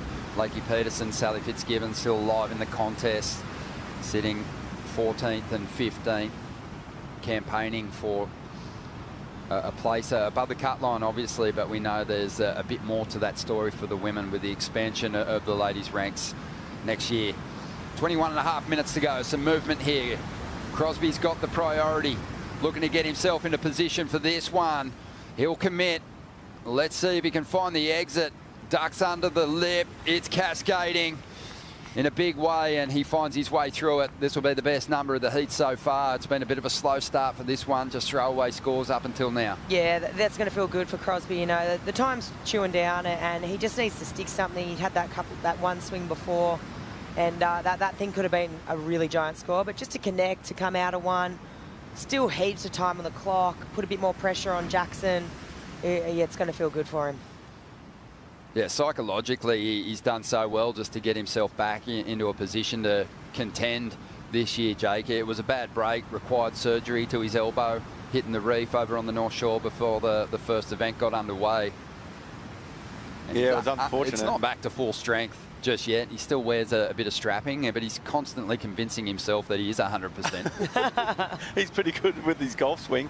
Let's have another look at this one. Easy takeoff and then just a little slab at the end there. Just going to, yeah, as you said, it's going to be the highest scoring wave. Probably his backup score, but it's always nice to have that one, so you only need one more wave in the next 20 minutes. Yeah, coughed out into the channel there. And it will be the best number, but it won't be a huge score. Just, you know, we've seen so much drama in some of the earlier rides today. So the standard's been set. There's a line there that the rest of the competitors in the field have got to reach, but you know, you need a certain kind of wave to find those dramatics and get into that excellent range. So waiting on the scores to come through. Probably be a mid-range number You kind of know when you're going to see a big score drop here at the box, don't you, Snake? Yeah, when your heart's in your throat, that's when you kind of know if they're coming out, it's going to be a huge score. And there's definitely been waves all morning, but just no one's been in position. It's a bit frustrating when I was out in the ski. Mate, let's go back to 98 while we've got a bit of time here. It was a great year for you. You had a huge win here at home early in the year. What was it like winning in front of the hometown crowd? Yeah, it was a WQS back in those days, but yeah, it was always one of my bucket lists to try and pull off. I've made a bunch of finals here, but I've only won it once. But yeah, it's always good to win at your home break. Did you win it on the rights, or did you put that big vert backhand to good use? No, I had to go right, like through the event. I mean, left through the event, but definitely in the final was all rights. Love that. And then let's fast forward to the last event of the 98 season. And the last 10 seconds of the Pipe Masters that year, you're chasing an excellent score, a good score to overcome Bruce Irons. What happens? Yeah, 98 was a good year. Yeah, I ended up winning pipe in the dying cell. Well, the hood had already gone. I come out of the barrel. Went while you're in the tube. Yeah. Found the exit, got yourself a 9.4, I think, nearly the 7 something. You know it was a 9.4. Yeah. And and got yourself the victory. And that board's on display up at the Aravina Winery in the Surf Museum. Yeah, they got the trophies, Taj, all Taj's winning boards and a couple of mine and all the trophies and stuff. It's pretty cool. Oh, here he goes. Jackson, he's deep. Oh, boy. Love that angle. And you can see just how cupped out that face was. Tricky section to read. He's going to get slurped up the face and just sent out into the lip. Head first, mind you. Hope he's all right. Yeah, how are the wipeouts out there? Flick's been giving us some lowdowns on what big wipeouts are like at main break, but what's it like out the box there? Out here. I haven't made one. Yeah, I've had some bad wipeouts out of there before. As I said, I've been ping-ponged in those pinnacle rocks before. It's not a good place to be. Broken boards and you've got to swim in through them. It's heavy. Yeah, we had a heavy situation here last year after the Sophie McCulloch was bumped out of the contest. Took a wipe out at the apex of the peak there and hit the bottom and broke her back, didn't she? Yeah, fractured a vertebrae in her back really badly. Good to see her back at Burleigh, absolutely ripping, but let's see what went wrong here, Flick. Oh, this thing just got so ugly. Like steps, warbles, bubbles, ledges, all the things that you don't want to see when you're trying to exit a tube. How's this view? Yeah, look at this. Look at the warble in the face of the wave. The reef is basically going dry. Yeah. It's going dry right here. Look at those steps. Look at those ledges. Look at those other little bumps, pieces of foam. I mean, it's as shallow as it gets right now, Jake. Yeah. Forehand would be nice. Backhand's just in a whole nother level. Jeez. How cool was that West Oz flight cam there? Looking across the wave from that perspective of the left, showing you just how warped out and surging. Was there someone on that wave? I feel like there was. Drawing off the reef there. Had to be Cross. Yeah, we'll keep eyes on the lineup here. As Crosby ducks under one. He's paddling back out. He's okay. That must have been a heavy wipeout. But yeah, just so much for the competitors to contend with on the face. And sometimes from the channel angle, you know, you see that last little step in the wall. But here it is again, so we got out in front of it. That's the worst thing you can do is straighten out. It's so shallow, isn't it? Oh, just it throws you like wet somewhere where you don't want to be. This vision, I want to see some more of this stuff. This is giving the people at home the vision of what these guys are looking at down the line. Oh, it's just ugly. Yeah. Look at those, you can see the pinnacles right there. See those little mushroom heads? They're all just dotted out through that exit situation. Just creating bits of foam that it's impossible to punch through. Yeah. Easier on your forehand, I'd say. Oh, my. Yeah, on a wave like that, you know, you want just a bit of sponge and a couple of flippers on your feet. Maybe a butt pad as well, thank you. On your backhand, so difficult to ride out on the toe side rail over all those lumps and change your angle so quickly. Jack had a helmet on this morning. I'm surprised no one else has one on. I've thought the same. It was just crazy. Yeah, I think probably Jack's camper has said, look, you're obviously going to be frustrated. You're going to want to get the biggest, angriest wave that comes in. And we put this on. Yeah. Exactly. We've seen that in the past when John Florence has been knocked out of events and is super frustrated, goes down the beach, tries the world's biggest air. Blow your knee out. Blow your knee out. But 14 and a half minutes to go here. And it's been a tough one for these competitors to convert some of these set waves into scoring rides. The best of it so far is Crosby's 4.5. That's got him out in front. As we see Geordie Smith getting ready to take on the rookie, Marco Migno, in the next heat.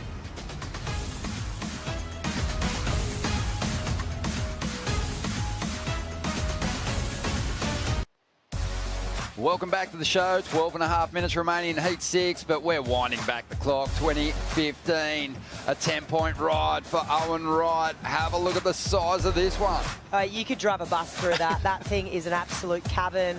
So big. It's just so much commitment and so hard to do on the back end. Yeah, and you've got to remember, that's the Avatar. That's the tallest surfer that's ever been on the championship tour. And he was dwarfed by that cave. Massive pit, 10-point ride, a memorable moment, and we're chasing a couple more here in the round of 16. Heat 6 unfolding, no big numbers dropped just yet. Couple of good wipeouts for these two. Jackson Bunch, Crosby Colapinto are putting it all on the line because their CT career hedges on this result. Who's going to make the cut? Who wants it more? Yeah. Oh, you can tell they're all having a go. He's Jackson, he only needs a 4. Well, Jackson, he's tucking in, but he's not going to punch through that curtain. You know, this wave clamps. It clamps hard, Jake. There's so much water moving, and it's also just bubbling and drawing. The jaws of life when you're coming out. It's just like chomp. That and I feel, look, we've been talking about that wind sort of, I mean, I don't want to say it, but it does seem like to me, I mean, we turned over, you know, and had a look over our shoulder before, but every now and then there's sort of a bit of a waft more from the north, and I'm thinking it kind of just is almost giving that energy a little bit. It's going to make it a little bit more difficult for sure. Yeah, it's only supposed to come in really, really light today, so it's going to be interesting to see if it doesn't matter out here. Yeah. It's going to be going square no matter what. It's going to draw anyway. Even on the onshore the other day, there's guys still out there getting caved, so still holding clean at the moment, and we've got just on 10 and a half minutes to go. Yeah, someone's going to get one of those waves and break this heat open. This could be it right here for Cros. Yeah, this is a good sized wave. He opts out of this one. Oh, that's a good idea. Heard Jack Robinson the other day on Jamie O'Brien and Mason Ho's podcast talking about just how violent the spit is out here at the box. Jake, you surfed some of the heaviest waves around the world. How does the spit rate here at the box? Yeah, if you get a good one, for sure. If you come from behind and you're almost coming out after the spit as well. So, what's it feel like? A wave that powerful? Does it sting? I can't remember anymore. I haven't done it for that long. I love it. It does sting though. The best kind of pain. The best face sting you'll ever have. Love it. Being spat on in the face. Just under 10 minutes to go here. Kaipo enjoying the show, but Kaipo a low-scoring heat at the moment. Yeah, but you know what? I'm liking the goofy foots. Of course, I'm in the union, so we've had some success. We've had some success today, you know, with Connor and with Jacob. So I'm rooting for Jackson right now. Let's see, check the Apple Watch. He's a 4-point ride, so this is anyone's game right now, but it's beautiful out here, Rob. Absolutely. Any questions for your old mate Jake Patterson in the booth here? Yeah, Jake, who's a better ski driver, yourself or Ant-Man? Good call. Well, you want to hope Ant is, because he's got you driving, isn't he? Yeah, he's been keeping Kaipo out of trouble. I agree. Love it. Thank you, Kipes. Yeah, it's probably a situation right now with 9 minutes to go that Jackson Bunch wouldn't mind, because Crosby's had a few free surfing sessions out here, and I guess even though he's sort of failed to drop a good number just yet, Jackson Snake, he's so in this heat. Yeah, I mean, it's anyone's game right now. Like, if Crosby doesn't make the next wave and then Jackson gets the next one, it's bang, on tour.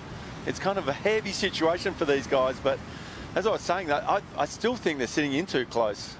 Like, they're having to paddle out and swing, which is not what you want to do out there. 8.5 minutes to go here. Jake, you've campaigned with surfers at the championship tour level, help people achieve those world title dreams, but also you've campaigned on the Challenger Series, and you know how difficult that is.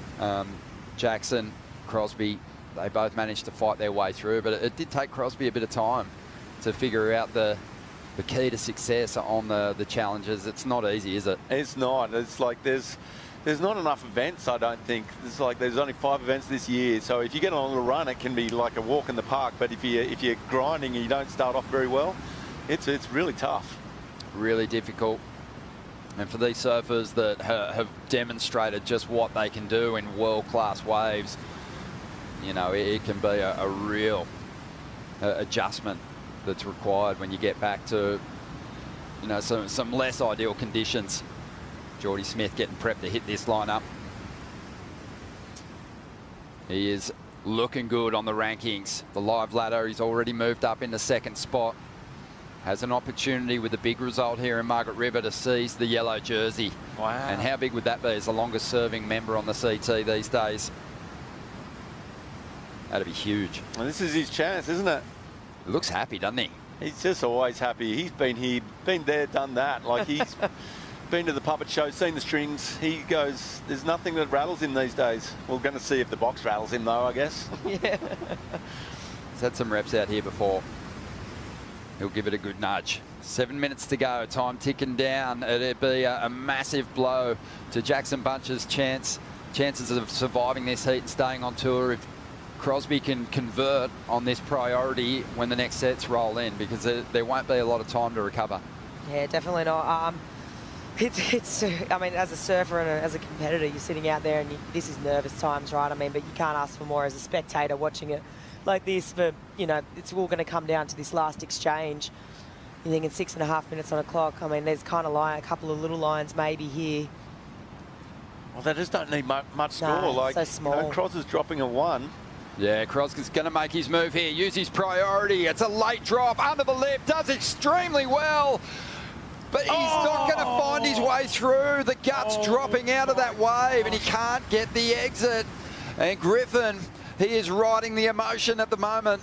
That was his ticket on tour. Mate, the trapdoor opened at the end and he fell straight through it. That ledge just dropped out from underneath him. He'd done all the hard work, I thought. What do you do in that situation, Jake? It looks like he's coming through for sure. Did he make a mistake? What goes wrong here? Oh, airdrop was...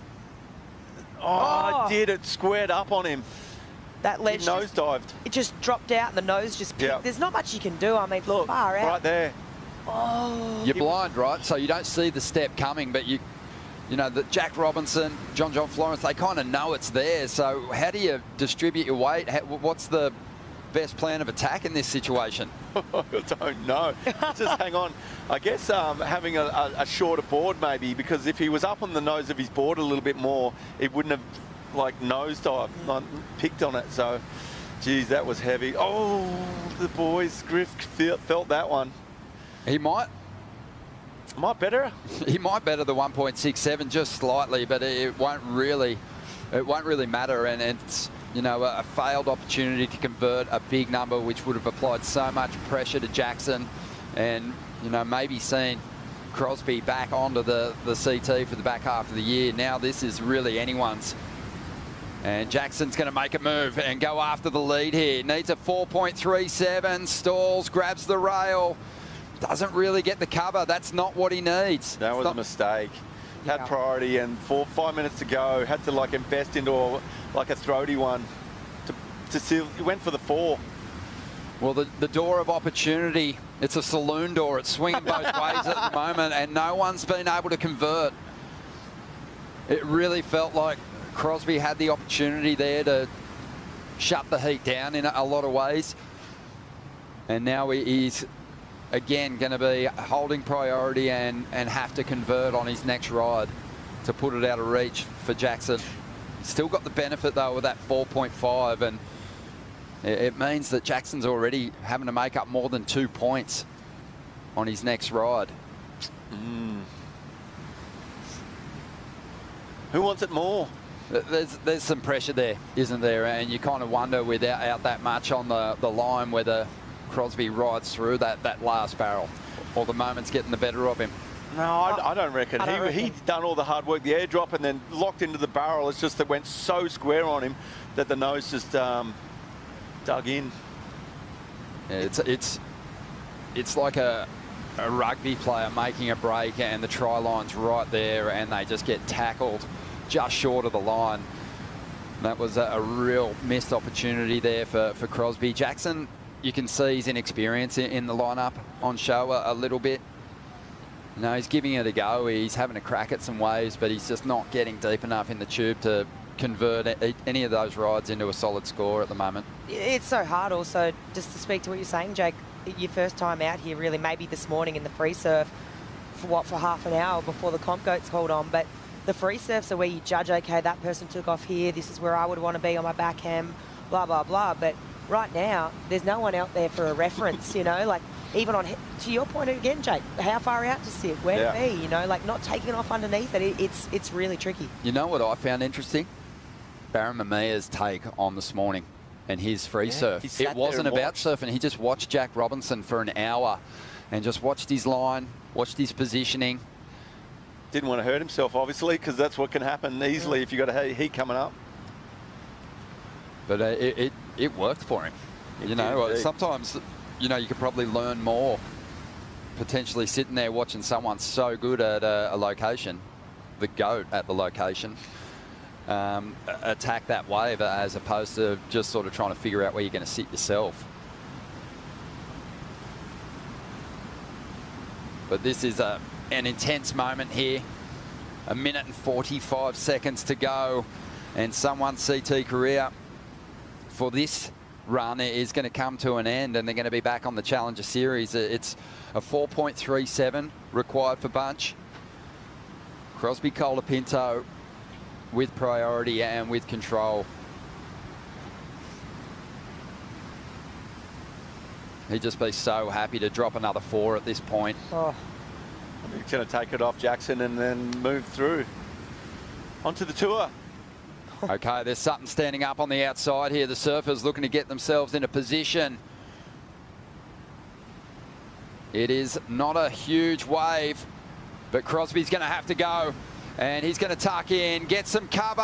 He's going to get eaten up, and on the outside, will we see Jackson Bunch? You're telling me there's a chance. He is only chasing a 4.37. And even though his highest number so far is a 2.17, he is still right in this. What a nerve-wracking heat. Jake Patterson on the edge of his seat. Oh, I just hate to see one of these guys not make it. It's heavy. Both have had some really great moments this year. Surfed some big heats and dropped some big numbers.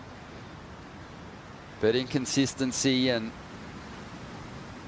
each of them only holding one huge result has really cost them. 10 seconds to go. Bunch making a move towards a wave. It's not a huge one, and it's not going to stand up for him. And Crosby Colapinto in a low-scoring heat is going to hang on and keep his place on the championship tour. Griffin, he's feeling it. Emotional times for the Colapinto family. Emotional times for Jackson Bunch and his followers. But he's such a talent. I'd back him to get back onto the CT probably by the end of the year, the way he's surfing. But it was a really tough heat with a lot on the line, Flick. Yeah, it was super tough. There was a couple of chances there. I mean, right at the beginning, Cros almost, had a potential excellent score. I mean, it's going to feel good regardless. I mean, a win's a win right now. You just want to stay on tour, and even though there's smaller scores, Crosby's going to be pretty happy with that. Small scores, but such huge consequences for both competitors. Jake Patterson, an absolute joy to have you in the booth. Make sure you join us again. You've still got work to do, obviously, on the women's side, helping Erin Brooks. She's been looking really sharp so far. How do you like her chances in this event? Yeah, well, she's been really impressive on those big rights, so I'm looking forward to that. And also Soy Lindblad, she's right on the cut line, so looking forward to her getting back out there and backing up her second place from last year. Let's feel the buzz of Crosby Colapinto out there right now. He's just shored up his position on the championship tour. He's with Kaipo. What the most important heat of the year for you, Crosby? How are you feeling right now? Really happy. I mean, I don't know. Did I make it? I made the cut. He's gone now. Watch the water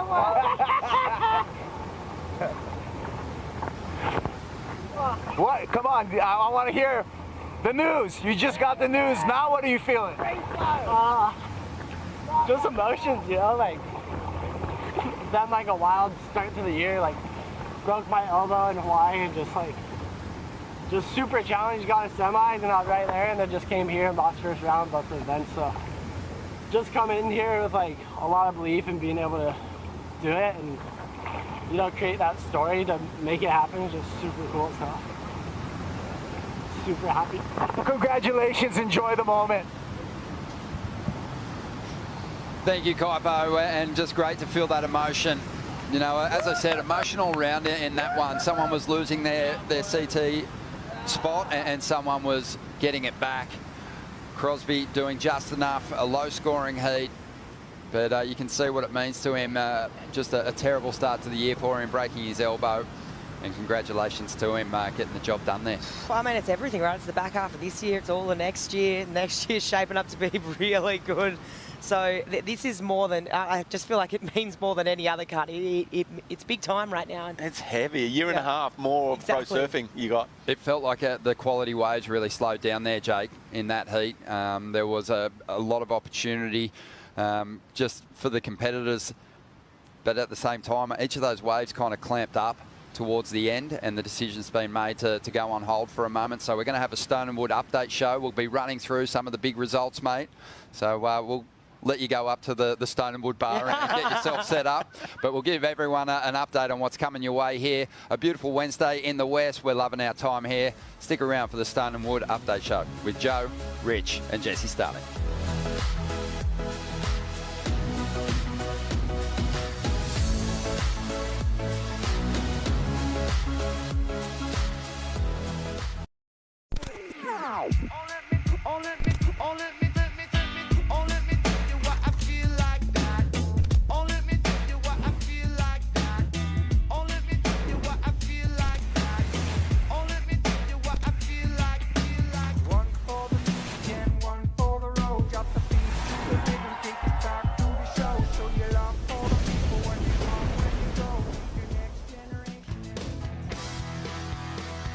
Welcome to the Stone and Wood Update Show. What a big morning we have had here in Western Australia at the Margaret River Pro, moving over the box for the first time since 2019 and completing 6 heats in the round of 16 to set up some quarterfinal matchups, set up the back end of the season. Big congrats to Crosby Colapinto. Doesn't get any more dramatic than that. Whoever won that heat would make the cut, as we wish Jackson Bunch the best of luck as he heads to the Challenger Series kicking off in Newcastle.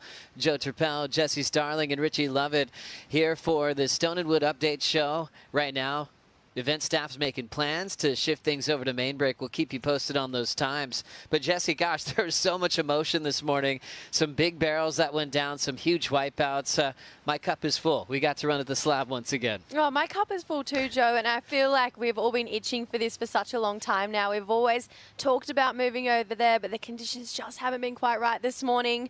Although it was 6 heats, I'm so glad that we got to see the box in full force, and yeah, it's just been a great morning so far. Richie, it surprises me, and sometimes doesn't surprise me, the ability of these athletes, and some of them who are surfing out there with very little experience and end up finding their way through heats. Connor said it's been a while. He looked brilliant with leaning on his slab experience that he grew up on in Cronulla. Yeah, absolutely. And, you know, Connor's one of the bigger guys of the tour, yeah. So potentially a really intimidating situation. But as you said, Connor has had a lot of experience around his hometown. Very similar wave, actually. So he performed really good. I think we had 4 goofy footers in the heats that we ran. 2 progressed, so not bad odds for the goofies. But yeah, some amazing barrels this morning. Incredible to watch. Huge ones there, and a big one for Crosby. Remember, he missed the first 2 stops of the season, busting his elbow at pipe in the lead up. It's all smiles from his big bro, giving him the first high five on the beach. Pull that yo-yo out. Go to low. Oh, let's go, Shane. Let's fucking go. Oh, wow. Holy shit, bro. Stoked I can join you guys. Going home. You guys. Holy, hey, that was the most stressful 30 minutes. The support crew for Crosby, first thing Griffin tells him, is you're going to lower trestles, and that immediately brings me back to the midseason cut from years ago when Tanner Gudauskas and Nate Yeomans got cut right before their home event at lower trestles, and that was devastating at the time.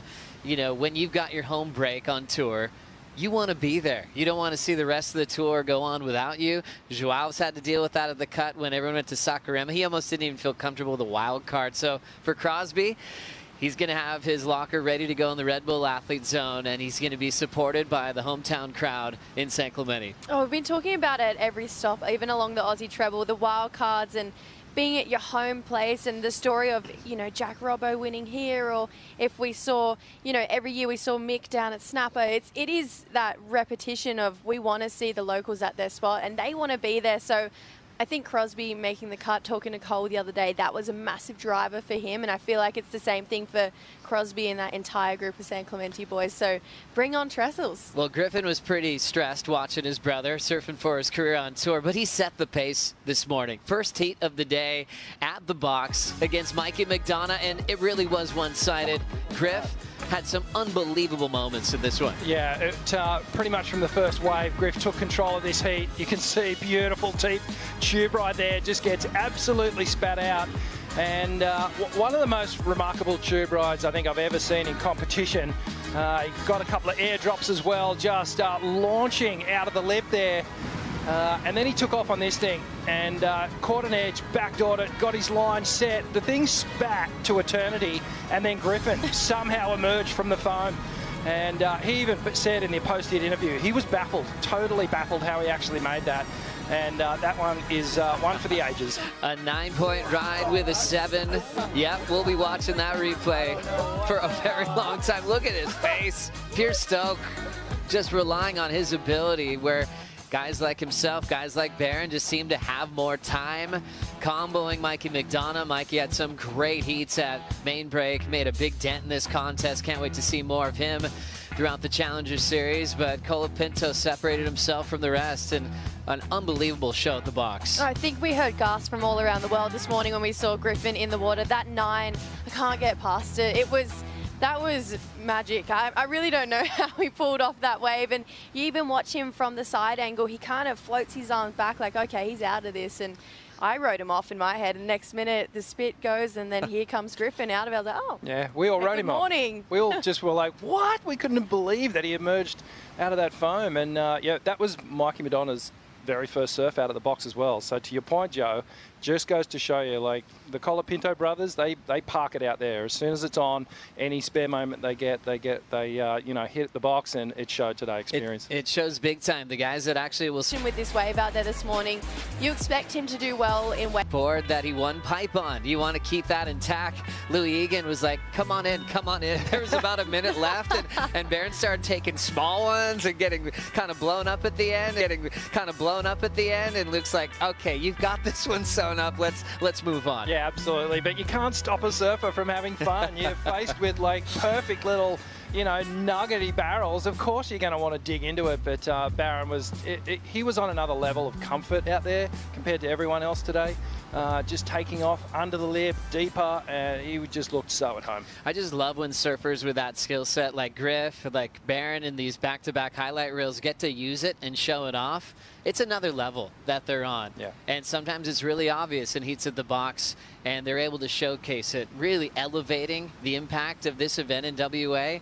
Needing to be ready for everything from main break to a slab at a moment's notice. I think it's also a real testament to how good the best surfers in the world are, to be able to surf huge 10 to 15 foot main break yesterday, and then this morning to be able to switch on and be like, okay, big step ups are going away, I'm getting back on my shortboard and I'm going to a really short, sharp slabbing right-hander. So I think it's a real, as I said, testament to how good our athletes are, and they can do it. They can do it on a dime. Another big heat everyone was looking forward to, especially in WA. Goofyfoot Jacob Wilcox, 14th time with a wild card. Last year, rookie on tour, taking on Joao Chianca, who's always ready for a big battle. Yeah, absolutely. And see Joao here, just a super late one, just airdropping through the barrel, not able to make it out. And this one absolute banger for Jacob Wilcox. And this, the whole point erupted. Everyone was eyes on the screens. Obviously, the local lad getting a ton of support. But man, I was in the locker rooms when these guys were getting ready, and it was so steely. Joao was so focused, and had a quick chat to Matty Bemrose, and he just said, mate, Joao wants this bad. But obviously the local knowledge there, Jacob Wilcox picking the eyes out of the best ones. Got a couple of sets, and the hometown hero lives on. His best result here as a wild card and even full-time on tour at Margaret River on his home break. Jacob Wilcox, growing up surfing the box, has a sparring partner named Jack Robinson. It really showed in that one, and things were pretty aggressive at the start, even for just priority. Jacob had his hands up, wanting a blocking call. I wasn't quite expecting that intensity at a slab that's already intense enough, and that was a great heat to watch. The 3s and 2s don't tell the story of how hard Chianca was charging as well. Oh, absolutely not. And I think, you know, we just spoke about Crosby at lowers. It does really refer to Jacob at Margs, at main break at the box. It is that local story, and Joao was charging. I mean, we just watched the highlights, and there was just split moments that probably would have changed that heat and the storyline we saw. But Jacob, best result he's going to see here at Margs. Oh, it's great, because after how long it took for him to fully get his spot on tour last year, and how quick that rookie season went for Jacob Wilcox, then he had to get through the trials this time around. It just shows his surfing is in such a great place, and it belongs on the championship tour. Totally belongs on the championship tour. Couldn't agree more. And I think we'll see a confident and reinvigorated Jacob Wilcox hit the Challenger Series this year.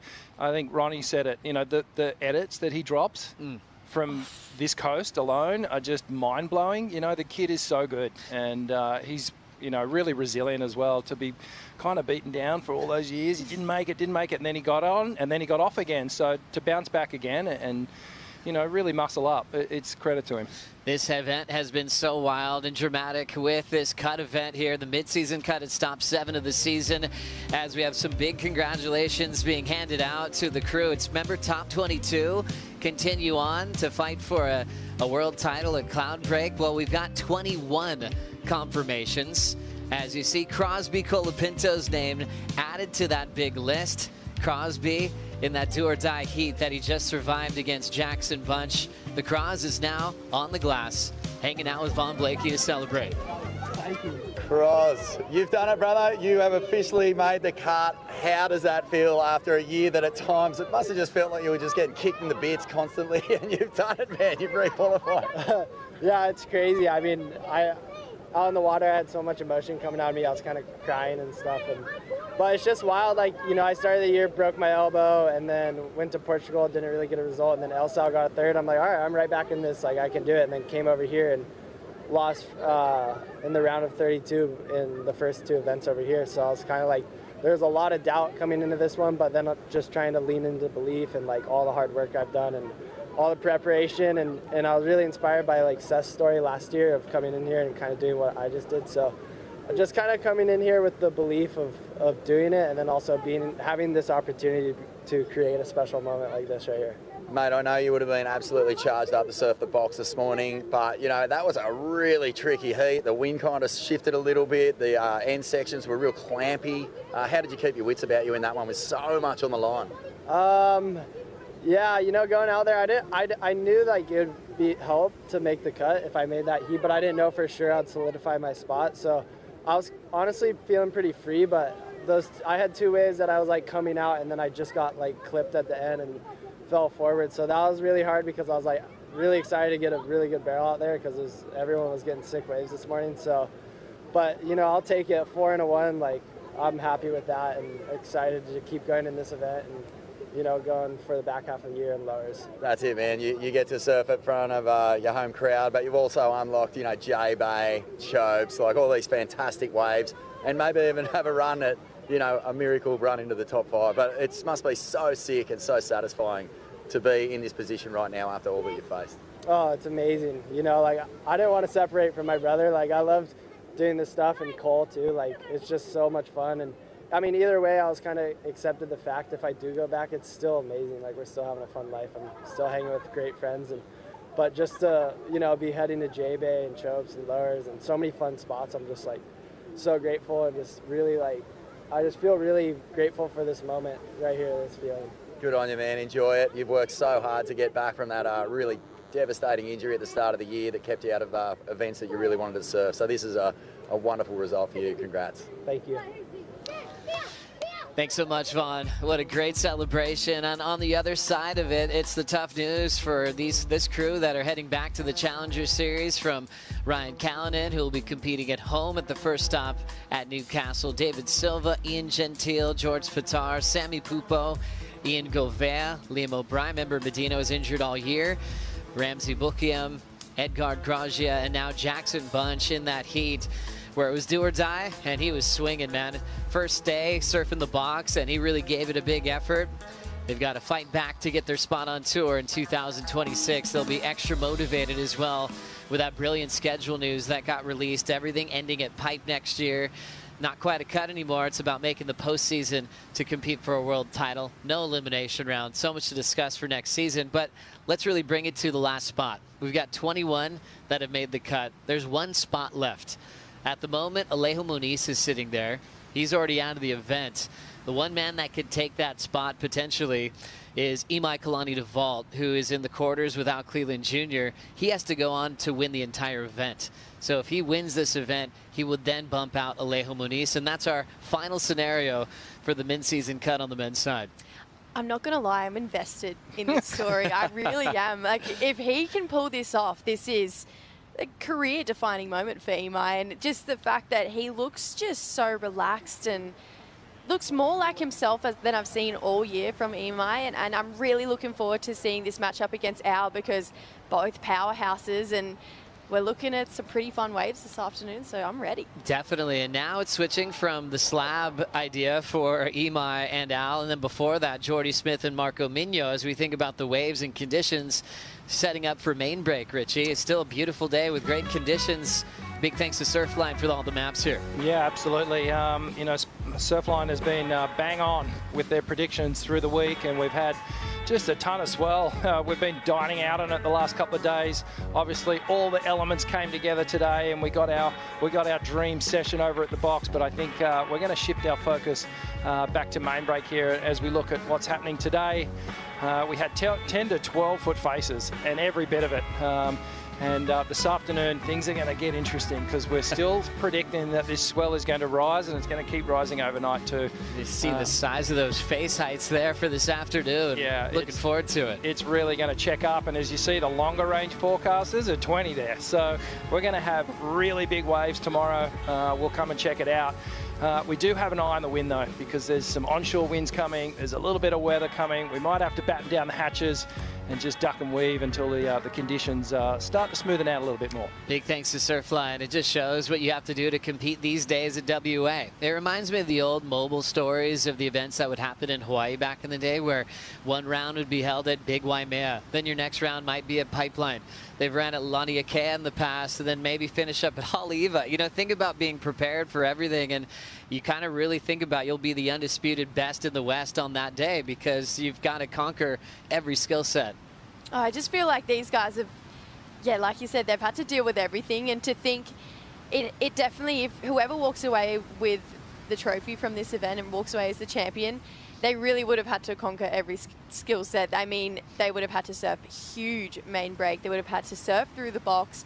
And then the pressure of the cut and just trying to survive on tour as well. There's so much going on. Plus the obviously treble, there's a tank to give away here as well. There's so much happening at this event right now. So whoever can walk away with a trophy, job well done, because there's been a lot going on this week. There's been a ton going on. So Jordy Smith and Marco Migno were on the Red Bull skis getting ready for the slab. They're coming into the beach. Big hats off to the whole broadcast team that are moving everything back over to main break. At the moment, it is 12 o'clock local time. Next call will be at 12:45 for a 1 o'clock start at main break. Jordy Smith and Marco Migno on deck. We'll take a break till then, and we'll see you back on the call at 12:45, 45 minutes from now. We'll see you then.